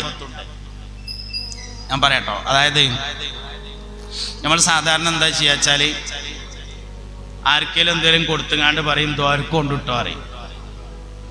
സത്യത്തിൽ അങ്ങനെയല്ല വേണ്ടത്. ആർക്കെങ്കിലും എന്തെങ്കിലും കൊടുത്തുങ്ങാണ്ട് നമ്മൾ ദ്വാരക്ക വേണ്ടത്. സദഖയുടെ പിന്നിൽ സദഖ കൊടുത്തവനാണ് ഇജാബത്ത്. നമ്മള് ഇവ വെള്ളിയാഴ്ച പള്ളിക്കൊക്കെ പോയാല് ജുമ കഴിഞ്ഞതിന് ശേഷം ഖബർ സിയാറത്തിന് പോകും. അപ്പോൾ ഉസ്താദ്മാരാരേലും കൂട്ടും. ആരെങ്കിലും കൂട്ടിയിട്ട് നമ്മൾ ദ്വാരുന്നതിന് ശേഷം എന്തെങ്കിലും ഒരു പൈസ, ഒരു ഹദിയ കൊടുക്കും. അപ്പം നമ്മളിങ്ങനെ മനസ്സിൽ വിചാരിക്കും എല്ലാ വെള്ളിയാഴ്ച ഉള്ളതല്ല, അതുകൊണ്ട് 100 റുപ്യ മതിയെന്ന് വിചാരിക്കും. അങ്ങനെ വിചാരിച്ചാൽ സംഭവിച്ചാൽ എന്താ വെച്ചാൽ ഈ ദ്വാരക്കണേനുള്ള കൂലിയായിട്ടാണ് നമ്മൾ കൊടുത്തത്. സത്യത്തിൽ അങ്ങനെ ചെയ്യേണ്ട ഒരു ആവശ്യമില്ല. ദ്വാ ഫ്രീ ആണല്ലോ, കൊടുക്കുന്നത് ഹദിയാക്കിയാൽ മതിയല്ലോ. ഈ ഇതേറ്റ് വരുന്നുണ്ട്, ബക്കറ്റേറ്റ് വരുന്നുണ്ട്, സ്റ്റേജ് മന്ന് തുടങ്ങിക്കോളി, എല്ലാവരുടെ അടുത്തും മേടിച്ചോളി, എല്ലാവരുടെ അടുത്ത് കൈ പിടിക്കി, എന്നിട്ട് അത് വരാതേറ്റ് വരുമ്പോൾ അതിൽ നല്ലോണം പൈസ ഇട്ട് കൊടുക്കണം. ഈ വയത് അതിനുള്ളതല്ല കേട്ടോ. വയത് സദഖക്ക് ഉള്ള വയത് പറയില്ല, അത് ഞാൻ പൊതുവെ പറയലില്ല. പക്ഷെ ബൽക്കിപ്പോൾ ഇതിന് കുറേ ചിലവൊക്കെ ഉണ്ടല്ലോ, അതിപ്പോൾ എന്തായാലും അടുത്ത് തന്നെ അല്ലേ വാങ്ങാൻ പറ്റുള്ളൂ. അപ്പോൾ അതുകൊണ്ട് അതിനനുസരിച്ച് കുറച്ച് ഉള്ളതിനനുസരിച്ച് അവനാൻ്റെ കഴിവിനെ കുറിച്ച് ഏറ്റവും ബോധം അവനാനാണ് ഉണ്ടാവുക. അപ്പോൾ ഉള്ളതിനനുസരിച്ച് എല്ലാവരും കാര്യമായിട്ട് ആ ബക്കറ്റിൽ സഹായിക്കണം. സ്ത്രീകളും അവരുടെ ഭാഗത്ത് നിന്ന് അതിലേക്ക് കാര്യമായ സഹായം ഉണ്ടായിരിക്കണം എന്ന് പ്രത്യേകമായി ഓർമ്മപ്പെടുത്തുന്നു. ഞാൻ ഓലിനെ ഏൽപ്പിക്കാൻ വന്നേക്കിന് എന്നെ പിരിവില്ലല്ലോ എന്ന് ചോദിച്ചിട്ടുണ്ട്. ഇല്ലയെന്ന് ഓല് പറയും ചെയ്തിട്ടുണ്ട്. അത് എഴുതിയിട്ട് നിങ്ങൾ കൊടുക്കാതിരിക്കേണ്ട, ഓൽക്ക് ഇതിൻ്റെ ചിലവൊക്കെ കൂടി ഒത്തുപോകണം. അതിനനുസരിച്ച് കൊടുക്കുകയും ചെയ്താൽ എന്തായാലും ഇങ്ങോട്ട് ശ്രദ്ധിക്കുകയും ചെയ്യാം. ഞാനീ പറഞ്ഞ നിങ്ങൾ നല്ലോണം മനസ്സിലാക്കണം. അപ്പോൾ സാധാരണ ചെയ്യണ ഒരു കാര്യമുണ്ട്, ആർക്കെങ്കിലും എന്തെങ്കിലും കൊടുത്തുങ്ങാണ്ട് ദ്വാരക്കാൻ പറയും. ആയിഷ ബീവി റളിയല്ലാഹു അൻഹ ആർക്കെങ്കിലും ഹദിയ കൊടുത്തയക്കുന്ന അടിമയോട് പറയാറുണ്ടായിരുന്നു എന്നാണ്, ഇത് കൊടുക്കുമ്പോൾ അയാൾ ദ്വാരക്കുകയാണെങ്കിൽ തിരിച്ചു ദ്വാരന്നിട്ട് പോന്നാൽ മതി. എന്താ വെച്ചാല് ഹദിയയുടെ കൂലി വളരെ കൂടുതലാണ്, ദ്വാന്റെ കൂലി അവിടേക്ക് എത്തൂല. വെറുതെ കൊടുക്കുന്ന സമ്പത്തിൽ ഏറ്റവും കൂലി കിട്ടുന്ന സാധനമാണ് ഹദിയ എന്ന് പറയുന്നത്. അതുകൊണ്ട് ഹദിയയുടെ കൂലി വളരെ കൂടുതലുള്ളതാണ്. സ്വർണം കൊടുത്ത് വെള്ളി വാങ്ങുന്നത് പോലെയാണ് ഹദിയ കൊടുത്ത് ദുആ വാങ്ങല്. ഹബീബിങ്ങളെ, ഞാൻ പറഞ്ഞ നിങ്ങൾക്ക് മനസ്സിലാവുണ്ടോ? ഒരു തമാശ ഉണ്ട്, ഇല്ലാത്തതാണ് തമാശയാണ്, അത് പറയാം. ഒരു ദിവസം വല്യമ്മ ഇങ്ങനെ കുടുക്ക് തുന്നാണ്, ബട്ടൺസ് ഇങ്ങനെ തുന്നാണ്. അപ്പൊ വല്യമ്മാൻ്റെ അടുത്ത് നിന്ന് സൂചി നിലത്തിയാടി. ഇല്ലാത്തതാട്ടോ, ഉള്ളതല്ലേ. ഏത് വല്യമ്മയെന്നൊന്നും ചോദിച്ചുകൊണ്ട് എൻ്റെ പിന്നാലെ വരണ്ട. ഒരു തമാശ. പക്ഷെ ആ തമാശയിൽ ഒരു കാര്യമുണ്ട്. അതിനിപ്പോൾ നിങ്ങളിത് ശ്രദ്ധിച്ചാലല്ലേ മനസ്സിലാവുള്ളൂ. ഇങ്ങോട്ട് നോക്കി എല്ലാവരും ഇങ്ങോട്ട് നോക്കി എന്നാലല്ലേ. വല്യമ്മ ഇങ്ങനെ ബട്ടൺസ് തുന്നുമ്പോൾ സൂചി നിലത്തിയാടി. അപ്പോൾ വല്യമ്മക്ക് കാഴ്ച ലേശം കുറവുണ്ട്, എങ്ങനെ തിരഞ്ഞിട്ടും കാണാനില്ല. അപ്പോൾ വല്യമ്മ പറഞ്ഞു, എൻ്റെ ആ സൂചിന് കിട്ടുകയാണെങ്കിൽ ഞാൻ പള്ളിക്കൊക്കെ ഒരു പൊന്നിൻ്റെ സൂചി കൊടുക്കാൻ തീർച്ചയാക്കിയാറ്. അപ്പോൾ പേരക്കുട്ടി ഉണ്ടായിരുന്നു അവിടെ. പേരക്കുട്ടി വന്ന് എന്തേ വല്യമ്മ നിങ്ങൾ പറഞ്ഞതെന്ന് ചോദിച്ചു. അതിൽ പറഞ്ഞു, എൻ്റെ ആ പോയ സൂചിന് കിട്ടിയാലേ അതിന് പകരം പള്ളിക്കൊക്കെ ഒരു പൊന്നിൻ്റെ സൂചി കൊടുക്കാൻ തീർച്ചയാക്കിയെന്നാണ് ഞാൻ പറഞ്ഞത്. അതിൽ പേരക്കുട്ടി പറഞ്ഞു, വല്യമ്മ അത് നഷ്ടമാണ് സംഭവം. കാരണം പോയ സൂചി എന്ന് പറഞ്ഞത് ഇരുമ്പാണ്, പള്ളിക്കൊക്കെ നിങ്ങൾ കൊടുക്കാന്ന് പറഞ്ഞ പൊന്നിൻ്റെ സൂചി സ്വർണ്ണാണ്, അത് നഷ്ടാണ് എന്ന് പറഞ്ഞപ്പോൾ വല്യമ്മ പറഞ്ഞു, ചെറുക്ക അത് പള്ളിക്കൊക്കെ കൊടുക്കാനല്ല, എൻ്റെ പോയതിന് കിട്ടാൻ വേണ്ടി പറഞ്ഞതാണ് എന്ന് പറഞ്ഞു എന്നാണ് തമാശ.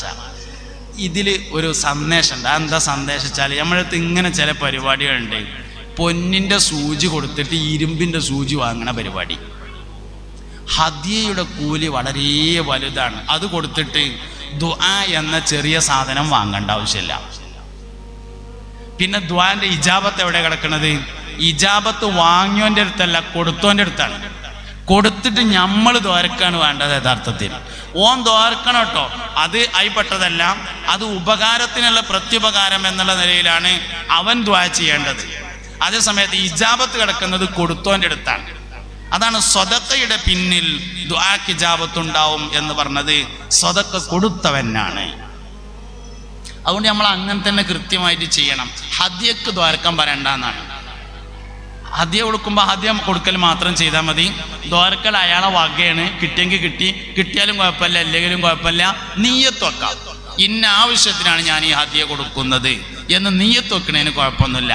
പക്ഷേ സ്വർണത്തിൻ്റെ സ്വർണത്തിൻ്റെ സൂചി കൊടുത്തിട്ട് ഇരുമ്പിൻ്റെ സൂചി വാങ്ങണ പരിപാടി ചെയ്യരുത്. നമുക്ക് അങ്ങനെയൊക്കെ ചില പരിപാടികളുണ്ട്. അതുകൊണ്ട് നാട്ടു നടപ്പാണ്, ശീലമാണ്, നമ്മൾ പരിചയപ്പെട്ടത് അങ്ങനെയാണ്. അതുകൊണ്ട് അങ്ങനെ തെറ്റ് എന്നല്ലോ ഞാനീ പറഞ്ഞത്. നല്ല രീതി അങ്ങനെയല്ല. ഹദിയ കൊടുക്കുക, ഒന്നും ഉണ്ടായിരിക്കുക. ഇതാണ് ഹദിയ കൊടുക്കുമ്പോൾ ചെയ്യാവുന്ന ഏറ്റവും നല്ല രീതി എന്നുകൂടെ സാന്ദർഭികമായി പറയാം. അപ്പം ഇങ്ങനെ ദുആക്ക് ഇജാബത്തുള്ള ഒരുപാട് സന്ദർഭങ്ങൾ. സദഖയുടെ പിന്നിലുള്ള ദുആ, ഖുർആനോത്തിന്റെ പിന്നിലുള്ള ദുആ, നിസ്കാരത്തിന്റെ ശേഷമുള്ള ദുആ, ഹജ്ജിന് ശേഷമുള്ള ദുആ, നോമ്പ് തുറന്ന ഉടനെയുള്ള ദുആ, ഭക്ഷണത്തിന്റെ മുന്നിൽ വെച്ചുകൊണ്ടുള്ള ദുആ. ഭക്ഷണത്തിന്റെ മുന്നിൽ ദ്വാരക്കണം. ഭക്ഷണം കഴിക്കുന്നതിന് മുമ്പ് ദ്വാരക്കണം. ബിസ്മില്ലാഹി അല്ലാഹുമ്മ ഖവ്വിനി ഫീ ഇബാദതിക വഅഫിനി ഫീ സബീലിക വഖിനി അദാബന്നാർ. ബിസ്മില്ലാ, അല്ലാഹുവിന്റെ പേര് കൊണ്ട് ഞാൻ ഭക്ഷണം കഴിക്കുകയാണ്.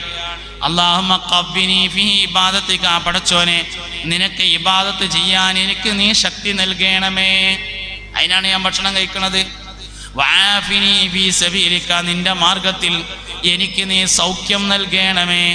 വഖിനി അദാബന്നാർ, കത്തിത്തിളക്കുന്ന നരകത്തിന്റെ അദാബിനെ തൊട്ട് അല്ലാഹുവേ എന്നെ നീ കാക്കേണമേ.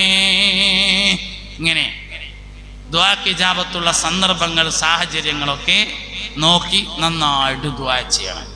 ദുആന്റെ എല്ലാ അദബുകളെയും പാലിക്കണം, എല്ലാ മര്യാദകളെയും പാലിക്കണം. മക്കൾക്ക് വേണ്ടി മാതാപിതാക്കളുടെ ദുആ വളരെ പ്രധാനപ്പെട്ടതാണ്. 5 കാര്യങ്ങളാണ് മക്കൾ നന്നാവാൻ മാതാപിതാക്കൾ ചെയ്യേണ്ട കാര്യങ്ങൾ. 5 കാര്യങ്ങൾ. ഒന്നാമത്തെ കാര്യം, ഒരു നല്ല പേരിടണം. ഒന്നാമത്തെ കാര്യം, ഒരു നല്ല പേരിടണം. പേരിനനുസരിച്ചാണ് ഏതൊരാളുണ്ടാവുക. നല്ലൊരു പേര്. നല്ല പേര് പറഞ്ഞാൽ കേൾക്കാൻ രസമുള്ളതായിരിക്കണം, ഉച്ചരിക്കാൻ പറ്റുന്നതായിരിക്കണം, ഭംഗിയുള്ള പേരായിരിക്കണം, നല്ല അർത്ഥമുണ്ടായിരിക്കണം, ചരിത്രവുമായി അതിന് ബന്ധമുണ്ടായിരിക്കണം. എന്ത് പേര് എന്നതിനേക്കാൾ പ്രാധാന്യമുണ്ട് ആരുടെ പേര് എന്നതിന്. മനുഷ്യന്മാരെ, ബാക്കിലുള്ളവരെ, മുമ്പിലുള്ളവരെ, ഞാൻ മുന്നിക്ക് മാത്രമേ നോക്കണുള്ളൂ എന്ന് കരുതിയിട്ട് ബാക്കിലുള്ളവർ ഇങ്ങോട്ട് നോക്കാതിരിക്കരുത്. ഇങ്ങോട്ട് നോക്കണം എല്ലാവരും. എവിടുന്നപ്പോൾ ഒച്ച കേൾക്കുന്നത്? വളണ്ടിയർമാരല്ലല്ലോ. അല്ല, ഒലല്ല. മയൻ്റെ ഒച്ചക്ക് പിന്നെ നമുക്കൊരു പരിഹാരമില്ല. അതേ സമയത്ത് ആൾക്കാരുടെ ഒച്ചക്ക് പരിഹാരം ഉണ്ടായെങ്കിലല്ലേ പറ്റുള്ളൂ. ശരിയായിട്ടുണ്ട്. ഒരു യാനബി എല്ലാവരും ചൊല്ലി. യാനബി സലാം അലൈക്കും, സലാം അലൈക്കും, യാ ഹബീബ് സലാം അലൈക്കും, അലൈക്കും. ഒരു വരിയല്ലേ? അശ്റഖൽ ബദ്റു അലൈനാ فاختفت منه البدور مثل حسنك ما رأينا قط يا وجه سروري يا نبي.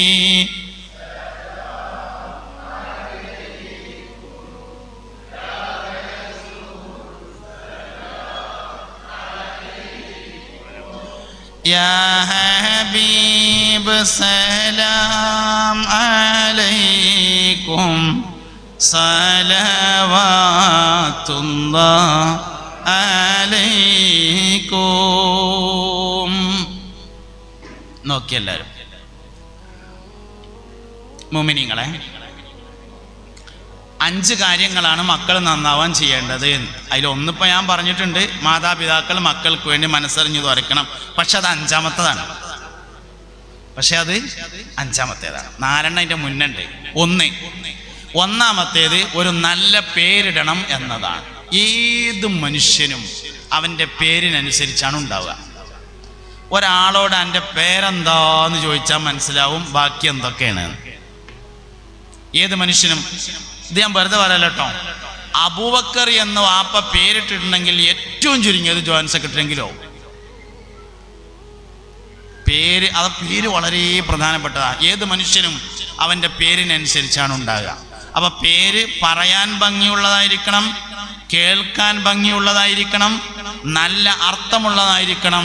എന്നാൽ അതിനേക്കാൾ പ്രധാനപ്പെട്ടതാണ് ചരിത്രവുമായി ബന്ധമുണ്ടായിരിക്കണം. എന്ത് പേരാണ് എന്നതിനേക്കാൾ പ്രാധാന്യമുണ്ട് ആരുടെ പേരാണ് എന്നതിനെ. ബദരീങ്ങളുടെ പേരിട്ടു. ബദരീങ്ങളുടെ പേരിട്ടാൽ ബദരീങ്ങളുമായിട്ടുണ്ടാവും. മുഹ്യദ്ദീൻ ഷേഖിന്റെ പേരിട്ടാൽ മുഹ്യദ്ദീൻ ഷേഖിനോടാണ് ബന്ധമുണ്ടാവുക. ഉമർ റളിയല്ലാഹുവിന്റെ പേരിട്ടാൽ അതിനനുസരിച്ചുണ്ടാവും. അലി റളിയല്ലാഹുവിന്റെ പേരിട്ടാൽ അതിനനുസരിച്ചുണ്ടാവും. വല്ലിപ്പാന്റെ പേരിട്ടാൽ വല്ലിപ്പാന്റെ മാതിരിണ്ടാവും. എന്തോ ഒരു അസ്വസ്ഥത നിലനിൽക്കുന്നുണ്ട്. എന്താന്ന് എനിക്ക് മനസ്സിലാവണില്ല. ഈ സദസ്സിൽ ഇപ്പോൾ സംസാരിക്കുന്നത് ആകെ 2 പേരാണ്. ഒന്നൊരു ടീഷർട്ട് ഇട്ട ആളും 2 അതിൻ്റെ അടുത്തിരിക്കുന്ന ആളും. തിരഞ്ഞോക്കണ്ട അങ്ങോട്ട് നോക്കിയാൽ മതി, ഇന്നെ നോക്കിയാൽ മതി.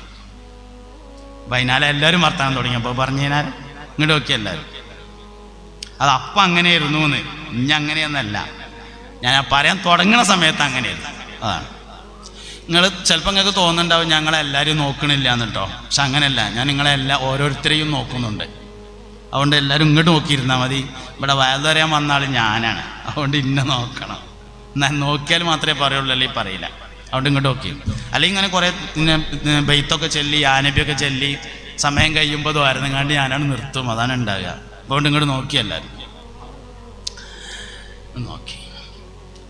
അൻത ഉമ്മുൻ അം അബൂൻ മാ റഅയ്നാ ഫീഹിമാ മിസ്ല ഹുസ്നിക ഖത്തു യാ സയ്യിദി ഖൈറൻ നബി ലാ ഇലാഹ ഇല്ലല്ലാഹു ലാ ഇലാഹ ഇല്ലല്ലാഹ് ലാ ഇലാഹ ഇല്ലല്ലാഹു മുഹമ്മദുർ റസൂലുള്ളാഹ്. 5 കാര്യങ്ങൾ. 1, നല്ല പേരിടണം. പേര് ആരുടെ പേര് എന്നത് പ്രധാനമാണ്. ബദരീങ്ങളുടെ പേര് നമ്മൾ ഇട്ട് കഴിഞ്ഞിട്ടൊന്നുമില്ല, ഇനിയും കുറെ ബാക്കിയുണ്ട്. സംഗതി 313 ആളുള്ളൂ പറഞ്ഞിട്ട് കാര്യമില്ല. നമ്മൾ ആരും ഇടാത്ത ഒരുപാട് പേര് ഇഞ്ഞു അതിലുണ്ട്. ഒരുപാട് പേര് ഞാൻ നോക്കിയപ്പോൾ കണ്ടിട്ടുണ്ട്, കുറേ പേരുണ്ട്. എൻ്റെ ഒരു സുഹൃത്തുണ്ടായിരുന്നു ഇവിടെ പഠിക്കൽ പറഞ്ഞിടത്ത് ഇക്ബാല്, നമ്മളെ നല്ലൊരു മരണപ്പെട്ടു ഇക്ബാല്, അള്ളാഹു മഗ്ഫിറത്ത് കൊടുക്കട്ടെ. ഓന് കുട്ടികളുണ്ടായാൽ, ആൺകുട്ടികളാണ് എല്ലാവരും, മക്കളുണ്ടായാൽ സബീനൻ തുറന്നിട്ട് ബദരീങ്ങളുടെ പേര് നോക്കലാണ്. ഒരു കുട്ടിയുടെ പേര് മിഖ്ദാദാണ്, ഒരു കുട്ടിയുടെ പേര് കൈസാണ്. അങ്ങനെ സബീന നോക്കിയിട്ട് ബദരീങ്ങളുടെ പേരിൽ നോക്കിയിട്ട് ഏറ്റവും ആകർഷണീയമായി തോന്നുന്ന ഒരു പേരിടും, ബദരീങ്ങളുടെ പേര്. ചരിത്രം വളരെ പ്രധാനമാണ്. ആരുടെ പേരാണ് എന്നുള്ളത് വളരെ പ്രധാനപ്പെട്ട ഒരു കാര്യം തന്നെയാണ്. അതാണ് 1-മത്തെ കാര്യം. 2-മത്തെ കാര്യം ദീനിയും ദുന്യവിയുമായ ഇൽമ് പഠിപ്പിക്കണം എന്നതാണ് 2-മത്തെ കാര്യം. ദീനിയായ ഇൽമും പഠിപ്പിക്കണം, ജീവിക്കാൻ ആവശ്യമായ വിവരവും പഠിപ്പിക്കണം. ദീൻ പഠിപ്പിക്കണം, ലൗകികം ഭൗതികവും പഠിപ്പിക്കണം. അങ്ങനെ ദീനിയും ദുന്യവിയുമായ ഇൽമ് പഠിപ്പിക്കണം. ഭൗതികമായ വിജ്ഞാനം എത്രയുണ്ടോ അതിനനുസരിച്ച് ദീനും പഠിപ്പിക്കണം. അത് പഠിപ്പിച്ചുകൊണ്ടേ ഇരിക്കേണ്ടി വരും. എന്നാണോ ഭൗതിക പഠനം അവസാനിക്കുന്നത് അന്ന് മതപഠനവും അവസാനിപ്പിക്കാം. സൗകര്യങ്ങൾ ഉപയോഗപ്പെടുത്താം, പല സൗകര്യങ്ങളുണ്ട്. ഓൺലൈൻ സംവിധാനമുണ്ട്. സമസ്ത കേരള ഇസ്ലാം മത വിദ്യാഭ്യാസ ബോർഡ് പുതിയ ഓൺലൈൻ മദ്രസ സ്റ്റാർട്ട് ചെയ്തിട്ടുണ്ട്.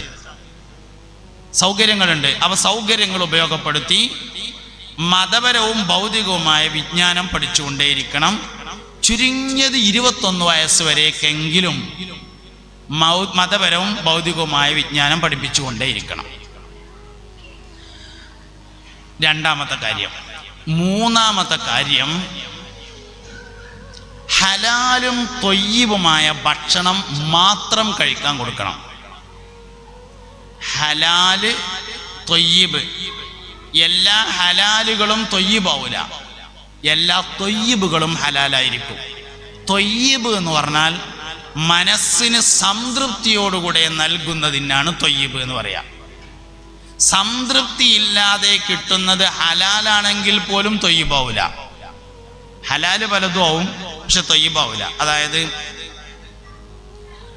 എങ്ങനെ ഇപ്പം നമ്മൾ പറയാ, നമ്മളൊരു സാധനം വിറ്റു, ഒരാളത് വാങ്ങിയ ആൾക്ക് തൃപ്തിയായില്ല എങ്കിൽ വിറ്റത് ഒറിജിനൽ വിലയും ഒറിജിനൽ ലാഭമൊക്കെ വാങ്ങിയിട്ടാണെങ്കിൽ പോലും ത്വയ്യിബായിരിക്കൂല. അപ്പോൾ വാങ്ങിയവൻ, അതായത് പണം നൽകുന്നവൻ്റെ മനസ്സിൻ്റെ സംതൃപ്തിയാണ് ത്വയ്യിബ് എന്ന് പറഞ്ഞാൽ. പണം നൽകുന്നവൻ്റെ അല്ലെങ്കിൽ പണം ചെലവഴിക്കുന്നവൻ്റെ മനസ്സിൻ്റെ സംതൃപ്തി, അതിനെയാണ് ത്വയ്യിബ് എന്ന് പറയാം. അതിന് ഞാൻ ഉദാഹരണം പറയലുണ്ട്. നമ്മളൊക്കെ നാടുകളിൽ പഴയ കാലത്ത് പല ദർസുകളൊക്കെ നാടാണുള്ളത്. മുമ്പൊക്കെ പള്ളിയിലൊക്കെ പഠിപ്പിക്കുന്ന മുദരിസുമാർക്കൊക്കെ ചില പ്രത്യേക വീടുകളിൽ നിന്ന് മാത്രമാണ് ചെലവ് കൊണ്ടുവരിക. മഹല്ലിലെ എല്ലാ വീട്ടിൽ നിന്നും ഉണ്ടാവില്ല. ചില പ്രത്യേക അതിന് വേണ്ടി തിരഞ്ഞെടുക്കുന്ന തയ്യാറായി വരുന്ന, പ്രത്യേകിച്ച് അത് കൃഷിയുള്ള വീടുകളായിരിക്കും. കൃഷി ഉണ്ടാകുമ്പോൾ ഭക്ഷണത്തിനൊരു ബുദ്ധിമുട്ടുണ്ടാവില്ല. കൂട്ടാൻ തൊടുവെന്ന് പറിക്കുന്നതാണ്. പിന്നെ ഉണക്കൽ മീനൊക്കെയാണ് വേണ്ടത്. അതിന് കുറച്ച് നെല്ല് വിറ്റാൽ അതിനുള്ള പൈസ ഉണ്ടാവും. ഇങ്ങനെ കൃഷിയുള്ള വീടുകളിൽ നിന്നാണ് ഭക്ഷണം കൊണ്ടുവരിക. ഒരു പള്ളിൻ്റെ മൂത്രപ്പര പൊളിച്ച് പണിയെടുക്കുന്നുണ്ട്, അതിനെന്തേലും സംഭാവന തരണം എന്ന് പറഞ്ഞാൽ ഓരോരുത്തർ ഉണ്ടാവില്ല. അതേ സമയത്ത് പള്ളിയിൽ 2 മൂല്യന്മാരുണ്ട്, അവർക്ക് ചെലവ് കൊടുക്കണം എന്ന് പറഞ്ഞാൽ ആയിക്കോട്ടെ, അതിന് കുഴപ്പമില്ല, കാരണം അത് അവിടെ ഉണ്ട്. അപ്പോൾ അവർ സംതൃപ്തിയോടുകൂടെ കൊടുക്കുന്ന ഭക്ഷണം, ഇതാണ് ത്വയ്യിബായ ഭക്ഷണം എന്ന് പറഞ്ഞത്. പിന്നെ അതിൻ്റെ ശേഷം ഇപ്പം നമ്മളൊക്കെ കമ്മിറ്റിയിൽ വന്നു. അപ്പോൾ ഞാൻ കമ്മിറ്റിക്കാരനാണ്, നമ്മളൊക്കെ ആയി. അപ്പം നമ്മൾ എന്ത് തീരുമാനം എടുത്തു? എല്ലാ പെരയിലും ചെലവാണ്, അല്ലെങ്കിൽ മയ്യത്ത് കൊണ്ടുവരണ്ടാന്ന് തീരുമാനിച്ചു. അപ്പം ചെലവെടുക്കൽ എങ്ങനെ അയച്ചാൽ, ഇനിയിപ്പോൾ പണ്ടാറടക്കാൻ നാളെ ഇപ്പോൾ പള്ളിക്കത്തെ മൂലയിലെ ചെലവാണ് എന്ന് വിചാരിച്ചിട്ടാണ് കൊടുക്കുന്നത്. ത്വയ്യിബാവൂല, കാരണം പണ്ടാറടക്കാനാണ് കൊടുക്കുന്നത് എന്നുള്ളതാണ് പ്രശ്നം. ഹലാലാവും, കാരണം അയാൾ ഇവിടെ ജോലി ചെയ്യല്ലേ. ജോലി ചെയ്യുമ്പോൾ ഹലാലാണ്, അയാൾക്ക് ഭക്ഷണം അയാളുടെ ശമ്പളത്തിൽ പറഞ്ഞിട്ടുള്ളതാണ്, അതുകൊണ്ട് ഹലാലാവും. ത്വയ്യിബാവണമെങ്കിൽ കൊടുക്കുന്നവൻ്റെ മനസ്സിൻ്റെ സംതൃപ്തി വളരെ പ്രധാനപ്പെട്ടതാണ്. ഒരു ദിവസം ഇങ്ങനെ വൈകുന്നേരത്ത് ഒരു ഹോട്ടലിൽ ചായ കുടിക്കാൻ വേണ്ടി കയറി. ഇവിടെ തന്നെ നമ്മളെ കോട്ടക്കലിലൊരു ഹോട്ടലിൽ ചായ കുടിക്കും. എൻ്റെ കൂടെ 1-2 ആൾക്കാരും കൂടി ഉണ്ട്. അപ്പം അങ്ങനെ ചായ പറഞ്ഞു, എന്താ കടിയെന്ന് ചോദിച്ചപ്പോൾ ഷവർമ്മ ഉണ്ട് പറഞ്ഞു. അന്നായിക്കോട്ടെ, ഒരു 3 റോള് ഷവർമ്മ കൊണ്ടുവരികയായിരുന്നു. അങ്ങനെ ഷവർമ്മ കൊടുന്ന് ചായ കുടിച്ചിട്ട് ഇങ്ങനെ ഇരിക്കുമ്പോൾ കൂടുള്ള ഒരാൾ വെയിറ്ററോട് പറഞ്ഞു, കുറച്ചുകൂടി മയോണീസ് വേണമെന്ന് പറഞ്ഞു. അപ്പം അയാൾ 2ാമത് മയോണീസ് കൊടുന്നപ്പോൾ അതിൽ മഴ പെയ്തിട്ട് ചോർന്നിക്കണു. മഴക്കാലമൊന്നുമല്ല എന്നിട്ടും. അപ്പം എന്താ സംഭവിച്ചാൽ ആ സാധനം പിന്നെ തിന്നാൻ പാടില്ല. കാരണം നൽകുന്നവൻ സംതൃപ്തിയോടുകൂടെയല്ല നൽകുന്നത് എന്നതാണ് കാരണം. അത് ഹലാലാകും, അവകാശമാണ്. അതേസമയത്ത് ത്വയ്യിബാവൂല, കാരണം സംതൃപ്തിയോടുകൂടെയല്ല നൽകിയിട്ടുള്ളത് എന്നതാണ് കാരണം. ഇതാണ് ത്വയ്യിബ് എന്ന് പറഞ്ഞ സാധനം, നൽകുന്നവൻ്റെ സംതൃപ്തിയാണ്. 1000 രൂപക്ക് പണിയെടുത്തു, 1500 റുപ്യക്ക് വാശി പിടിച്ചു, ഇല്ലെങ്കിൽ നാളെ ഞാൻ പണിക്ക് വരില്ലാറും. നാളെ പണിക്ക് വന്നില്ലെങ്കിൽ മറ്റന്നാൾ കുടിയിരിക്കലാണ്, നടക്കൂല. അപ്പം എന്ത് തീരുമാനിച്ചു? ആയിക്കോട്ടെ 1500 എങ്കിൽ 1500. ആ 500 ത്വയ്യിബാവൂല. എന്താ കാരണം? സംതൃപ്തിയോടുകൂടെ എല്ലാം നൽകിയത്. അതേസമയത്ത് 1000 രൂപക്ക് പണിയെടുത്തു, 950 മതി എന്ന് പറഞ്ഞു, അല്ലെങ്കിൽ 1000 തന്നെ മതി എന്ന് പറഞ്ഞു. അപ്പോൾ നൽകുന്നവൻ റാഹത്തായിട്ട് കൊടുക്കും, അപ്പോൾ അത് ത്വയ്യിബായിരിക്കുകയും ചെയ്യും. ഇതിങ്ങനെ ബാക്കിയുള്ളതൊക്കെ ഇതിലേക്ക് കണക്ട് ചെയ്ത് മനസ്സിലാക്കുക. നമ്മുടെ ജീവിതത്തിൽ ഒരുപാട് ഹലാലുകൾ ത്വയ്യിബല്ലാതെ പോകുന്നുണ്ട്. ഒരു കാരണവശാലും അങ്ങനെയുള്ള സാധനം ഭക്ഷണമായി ഉപയോഗിക്കാൻ പാടില്ല. ഇതാണ് ഞാൻ പറയുന്ന ആശയം. ഭക്ഷണം പട്ടിണി കിടന്നാലും ശരി, ത്വയ്യിബല്ലാത്തത് ഉപയോഗിക്കാൻ പാടില്ല. സ്വന്തമായിട്ട് ഉപയോഗിക്കരുത്, ഭാര്യ സന്താനങ്ങൾക്ക് കൊടുക്കരുത്. എങ്കിൽ മാത്രമേ അവർ സ്വാലിഹീങ്ങളായി മാറുകയുള്ളൂ. അപ്പോൾ ഒന്നാമത്തേത് നല്ല പേരിടണം, രണ്ടാമത്തേത് ദീനിയും ദുന്യവിയുമായ ഇൽമ പഠിപ്പിക്കണം, മൂന്നാമത്തേത് ഹലാലും ത്വയ്യിബുമായ ഭക്ഷണം കൊടുക്കണം, നാലാമത്തെ കാര്യം മാതാപിതാക്കൾ മക്കളുടെ സ്വഭാവത്തെ നന്നാക്കിയെടുക്കണം. അതായത് സ്വഭാവം എന്ന് പറഞ്ഞാൽ പഠിക്കുന്നതല്ല, കണ്ട് മനസ്സിലാക്കുന്നതാണ്. സ്വഭാവം ബുക്ക് വായിച്ചിട്ടൊന്നും നേരാവൂല. സ്വഭാവം എന്ന് പറഞ്ഞ സാധനം കണ്ടുപഠിക്കുന്ന സാധനമാണ്. വാപ്പ എങ്ങനെയാണ് ചെയ്യുന്നത്, ഉമ്മ എങ്ങനെയാണ് ചെയ്യുന്നത് എന്ന് നോക്കിയിട്ടാണ് പഠിക്കുന്നത്. 4ാം ക്ലാസ്സിൽ പഠിക്കുന്ന ഒരു കുട്ടി 4ാം ക്ലാസ് മദ്രസയിൽ വന്നിട്ട് അടുത്തിരിക്കുന്ന കുട്ടിനെ 4 കാലും വാലുമുള്ള സാധനത്തിന്റെ പേരാണ്ട് വിളിച്ചാൽ പെരേന്ന് ഒന്നുകിൽ ഉമ്മ വാപ്പാനെ വിളിക്കണത് കേട്ടതാണ്, അല്ലെങ്കിൽ വാപ്പ ഉമ്മാനെ വിളിക്കണത് കേട്ടതാണ്. അല്ലാതെ ഈ സ്വഭാവം വരൂല. സ്വഭാവം എന്ന് പറയുന്നത് കണ്ടുപഠിക്കുന്ന സാധനമാണ്.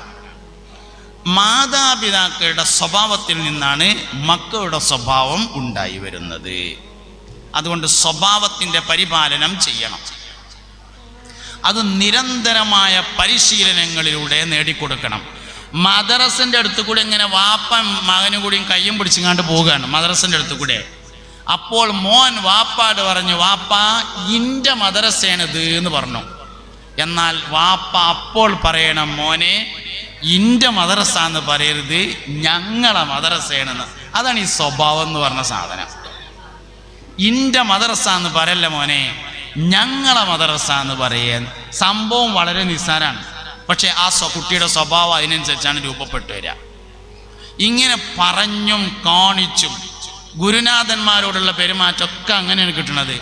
ഒരു ദിവസം 3ാം ക്ലാസ്സിൽ പഠിക്കുന്ന കുട്ടി സ്കൂൾ വിട്ട് വീട്ടിൽ വന്നപ്പോൾ പറഞ്ഞു, വാപ്പ അല്ലെങ്കിൽ ഉമ്മ, ഞങ്ങളെ സ്കൂളിലെ ഹെഡ്മാഷ എല്ലാവരും ചേനത്തലേന്നാണ് വിളിക്കല് എന്ന് പറഞ്ഞു. ആള് കഷണ്ടിയാണ്. അതിൽ വാപ്പ ചോദിക്കാണ്, എന്തേച്ച് പറഞ്ഞത്? അപ്പോൾ അവൻ പറഞ്ഞു, എല്ലാവരും ചേനത്തലേന്നാണ് വിളിക്കണത് എന്ന് പറഞ്ഞു. അതിൽ വാപ്പ പറഞ്ഞു, അത് അയാൾക്ക് പറ്റിയ പേരെന്നെയാണ്. ഏത്? ഇവന്റെ സിറാത്ത് പാലം കിടക്കുമ്പോൾ ഈ കുട്ടി കയ്യമ്മ പിടിച്ചണത്രേ ഓലത്തും. അത് അപ്പ തിരുത്തി കൊടുക്കണം, അപ്പ തിരുത്തണം. മോനെ, ഗുരുനാഥന്മാരെ കുറിച്ച് അങ്ങനെ പറയാൻ പാടില്ല, വാപ്പക്ക് അത് ഇഷ്ടമല്ല. അതുകൊണ്ട് ഒരിക്കൽ അത് നിമിഷം തിരുത്തി കൊടുത്തില്ലെങ്കിൽ ആ കുട്ടിയുടെ ജീവിതം മൊത്തം അങ്ങനെ പോവുള്ളൂ.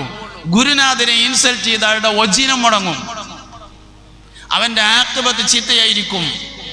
ഗുരുനാഥനെ ചീത്ത പറയുന്ന ആള് സൂപ്പർ മാർക്കറ്റ് തുടങ്ങിയിട്ട് എടുക്കെത്തിയില്ല, കണ്ണടപ്പീട് തുടങ്ങിയിട്ട് എടുക്കെത്തിയില്ല, ഗൾഫ് പോയിട്ട് ഒന്നും ആയില്ല, അരിക്കച്ചവടം ചെയ്തിട്ട് എടുക്കെത്തിയില്ല, റോഡ് പണി എടുത്തു നോക്കി എടുക്കെത്തിയില്ല, കോൺക്രീറ്റ് എടുത്തു എടുക്കെത്തണില്ല, പലയിടത്തും പൈസ കൊടുത്തു അതിന് ഇങ്ങോട്ട് കിട്ടാനില്ല. അങ്ങനെ ഭക്ഷണം കഴിക്കാൻ വേണ്ടി കടയിൽ നിന്ന് സാധനം വാങ്ങുന്നത് കടമായി വന്നു. ഒജീനം കടമായി വരുന്നുണ്ടെങ്കിൽ നിർബന്ധമായും പരിശോധിക്കണം ഏത് ടീച്ചറെ സാരിയിലേക്കാണ് മഷി കുടഞ്ഞിട്ടുള്ളത് എന്നത്.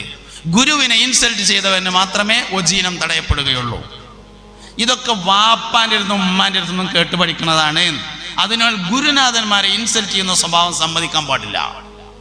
മാതാപിതാക്കളുടെ പെരുമാറ്റം കണ്ടാണ് സ്വഭാവം പഠിക്കുന്നത്. 5 സെന്റ് സ്ഥലം അതിലൊരു ചെറിയ പെരിയായപ്പോഴേക്ക് ഉച്ചക്കും രാവിലെയും വൈകുന്നേരം തറവാട്ടിലുള്ള ഉമ്മാനെയും ബാപ്പാനെയും കുട്ടികളെ മുമ്പിൽ വെച്ച് മോശമാക്കി സംസാരിച്ചാൽ ദൂരവ്യാപകമായ പ്രത്യാഘാതം ഇവന്റെ മാതാപിതാക്കൾ അനുഭവിക്കേണ്ടി വരും. നമ്മളെ വാപ്പാനോടും ഉമ്മാനോടും എങ്ങനെ പെരുമാറുന്നു എന്നത് മാത്രമേ നമ്മളെ മക്കളിൽ നിന്ന് തിരിച്ചു ലഭിക്കുള്ളൂ. ചരിത്രത്തിൽ ഏറ്റവും അറിയപ്പെടുന്ന ഒരു മനുഷ്യനായിരുന്നു ബഹുമാനപ്പെട്ട ലുക്മാനുൽ ഹക്കീം റളിയല്ലാഹു അൻഹു. മഹാനായ ലുക്മാനുൽ ഹക്കീം റളിയല്ലാഹു അൻഹു തൻ്റെ മകന് കൊടുത്ത ഉപദേശങ്ങൾ രേഖപ്പെടുത്താൻ വേണ്ടി പരിശുദ്ധ ഖുർആനിൽ ഒരു അധ്യായം നിലവിൽ വന്നിട്ടുണ്ട്, സൂറത്തുൽ ലുക്മാൻ. എന്താ ഈ ലുക്മാന്റെ പ്രത്യേകത? ഈ ലുക്മാന് പ്രായമായ ഒരു ഉമ്മയുണ്ടായിരുന്നു. സയ്യിദുനാ ലുക്മാൻ റളിയല്ലാഹു അൻഹുവിന് പ്രായമായ ഒരു ഉമ്മയുണ്ടായിരുന്നു. എന്നും രാവിലെ ലുക്മാൻ ജോലിക്ക് പോകുമ്പോൾ ഉമ്മയോട് ചോദിക്കും, ഉമ്മ, ലുക്മാൻ നിങ്ങൾക്ക് വേണ്ടിയാണ് ജോലിക്ക് പോണത്, വൈകുന്നേരം വരുമ്പോ ഉമ്മക്ക് എന്താ കൊണ്ടുവരേണ്ടത് എന്ന് ചോദിക്കും. അപ്പൊ എന്നും ഉമ്മ എന്തേലും ഒന്ന് പറയും, അത് കൊടുന്നു കൊടുക്കും വൈകുന്നേരം വരുമ്പോ. അങ്ങനെ ഉമ്മാക്ക് പ്രായം കൂടി വന്നു. പ്രായത്തിന്റെ അസ്വസ്ഥതകൾ തുടങ്ങി. പ്രായം കൂടി വന്നാൽ സംസാരത്തിനൊക്കെ ചില വ്യത്യാസങ്ങളൊക്കെ വരും. അങ്ങനെ ഉമ്മാക്ക് പ്രായത്തിന്റെ അസ്വസ്ഥത തുടങ്ങി. ഒരു ദിവസം ലുക്മാൻ രാവിലെ ജോലിക്ക് പോകാൻ വേണ്ടി തയ്യാറായിട്ട് ഉമ്മാന്റെ അടുത്ത് എന്നിട്ട് ചോദിച്ചു, ഉമ്മ, ലുക്മാൻ ജോലിക്ക് പോവുകയാണ്, വൈകുന്നേരം വരുമ്പോ ഉമ്മാക്ക് എന്താ കൊണ്ടുവരേണ്ടത് എന്ന് ചോദിച്ചു. അതിൽ ഉമ്മ പറഞ്ഞു, മോനെ, സ്വർഗത്തുനിന്ന് ഒരു പിടി മണ്ണുകൊണ്ടുകൊണ്ട് പറഞ്ഞു. അതിൽ ലുക്മാൻ റളിയല്ലാഹു അൻഹു ഇമ്മാന്റെ കാലിലോട്ടുനിന്ന് ഒരു പിടി മണ്ണെടുത്ത് കൊടുത്തിട്ട് പറഞ്ഞു, ഇതന്നെയാണ് ഉമ്മ സ്വർഗത്തിലെ ഒരു പിടി മണ്ണ്. ലുക്മാൻ ഇന്ന് ജോലിക്ക് പോണില്ല പറഞ്ഞു. ആ മനുഷ്യൻ തൻ്റെ മകന് കൊടുത്ത ഉപദേശം പരിശുദ്ധ ഖുർആൻ രേഖപ്പെടുത്തിയിട്ടുണ്ട്. ആ സൂറത്തിന്റെ പേരാണ് സൂറത്തുൽ ലുഖ്മാൻ. സ്വന്തം മക്കളെ ഉപദേശിക്കാനുള്ള യോഗ്യത ഉണ്ടാവണമെങ്കിൽ അവനാൻ്റെ അമ്മാനും പാപ്പാനും നോക്കിയിരിക്കണം എന്നതാണ് നിബന്ധന. അതുകൊണ്ട് ചെറിയ കാര്യമായി കാണരുത്. അഞ്ചാമത്തെ വിഷയമാണ് മാതാപിതാക്കൾ മക്കൾക്ക് വേണ്ടി മനസ്സറിഞ്ഞ് ദുആ ചെയ്യണം എന്നത്. പ്രത്യേകിച്ച് ഉമ്മാന്റെ ദുആ മക്കൾക്ക് വളരെ പ്രധാനപ്പെട്ടതാണ്. ഖൈറിന് വേണ്ടി മാത്രമേ ദുആ ചെയ്യാവൂ. ഷെറിന് വേണ്ടി ദുആ ചെയ്യാൻ പാടില്ല. അത് ദുആന്റെ പരിധിയിൽ വരികയും ഇല്ല. ഖൈറിന് വേണ്ടി അഭ്യർത്ഥിക്കുന്നതാണ് ദുആയുടെ പരിധിയിൽ വരുന്നത്. അതുകൊണ്ട് എന്തൊക്കെയായാലും ഖൈറിന് വേണ്ടി മാത്രമേ ദുആ ചെയ്യാവൂ. അങ്ങനെ നമ്മുടെ ജീവിതത്തെ നമ്മൾ ക്രമീകരിച്ച് നമ്മൾ ജീവിക്കുന്നത് നമ്മളെ മക്കൾക്ക് വേണ്ടിയാണ് എന്നുള്ള തിരിച്ചറിവിൽ നിന്ന് ഓല് കേടുന്ന പിന്നെ എന്താ നമുക്ക് ഇവിടെ ഉള്ളത് എന്ന് ചിന്തിച്ച് അങ്ങനെയൊക്കെയുള്ള നല്ല കാര്യങ്ങളിലൊക്കെ നമ്മൾ സമയം ചെലവഴിക്കണം. സർവശക്തനായ അല്ലാഹു റബ്ബുൽ ഇസ്സത്ത് നമ്മളെ എല്ലാവരെയും ഖൈറിന്റെ അഹ്ലുകാരിൽ ചേർക്കട്ടെ. ഒരു ഫാത്തിഹ എല്ലാവരും ഓതി. അൽ ഫാത്തിഹ. അഊദു ബില്ലാഹി മിനശ് ശൈത്വാനിർ റജീം. ബിസ്മില്ലാഹിർ റഹ്മാനിർ റഹീം. അൽഹംദുലില്ലാഹി റബ്ബിൽ ആലമീൻ. അർറഹ്മാനിർ റഹീം. മാലികി യൗമിദ്ദീൻ. إياك نعبد وإياك نستعين اهدنا الصراط المستقيم صراط الذين أنعمت عليهم غير المغضوب عليهم ولا الضالين آمين. ഇവിടെ എന്തെങ്കിലും നടപടിക്രമങ്ങളുണ്ടോ? നല്ലൊരു ആമീൻ പറയാം. അൽഹംദുലില്ലാഹി റബ്ബിൽ ആലമീൻ. اللهم صل على رسولك سيدنا محمد وعلى آل سيدنا محمد. അർഹമുർറഹീമായ റബ്ബേ, ഞങ്ങൾ പറഞ്ഞത് കേട്ടത് ഒരുമിച്ച് കൂടിയത് എല്ലാം നീ സ്വീകരിക്കണേ അല്ലാഹ്. ചെറുതും വലുതുമായ ഞങ്ങളുടെ എല്ലാ തെറ്റുകുറ്റങ്ങളെയും നീ ഞങ്ങൾക്ക് വിട്ടുപുറത്ത് മാഫാക്കണേ അല്ലാഹ്. അർഹമുർറഹീമായ റബ്ബേ, ഇരുലോക വിജയികളിൽ ചേർത്ത് ഞങ്ങളെല്ലാവരെയും അനുഗ്രഹിക്കണേ അല്ലാഹ്. മാലിലും ഔലാദിലും അസ്വാജിലും ബുയൂത്തിലും ഞങ്ങൾക്ക് നീ ബറക്കത്ത് ചെയ്യണേ അല്ലാഹ്. ഖൈറിന്റെ അഹ്ലുകാരിൽ ഞങ്ങളെയും മാതാപിതാക്കൾ ഉസ്താദുമാരെയും ചേർക്കണേ അല്ലാഹ്. ഞങ്ങളുടെ ഉമ്മവാപ്പമാര്, ഉസ്താദുമാര്, ബന്ധുക്കള്, ദുആ ചെയ്യാൻ പറഞ്ഞവർ, ഞങ്ങളെ സഹായിച്ചവർ, ഈ നിലയിലെത്തിക്കാൻ വേണ്ടി അധ്വാനിച്ചവർ എല്ലാവർക്കും വലിയ കൂലി നൽകണേ അല്ലാഹ്.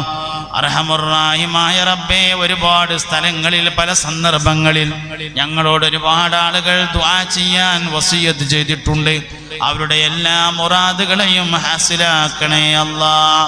ഞങ്ങളുടെ ശരീരത്തിൻ്റെയും മനസ്സിൻ്റെയും എല്ലാ രോഗങ്ങളെയും ശിഫയാക്കണേ അല്ലാഹ്. ഒരുപാട് ആളുകൾ ഈ പരിപാടിക്ക് മനസ്സുകൊണ്ടും ശരീരം കൊണ്ടും സമ്പത്ത് കൊണ്ടും സഹായിച്ചിട്ടുണ്ട്.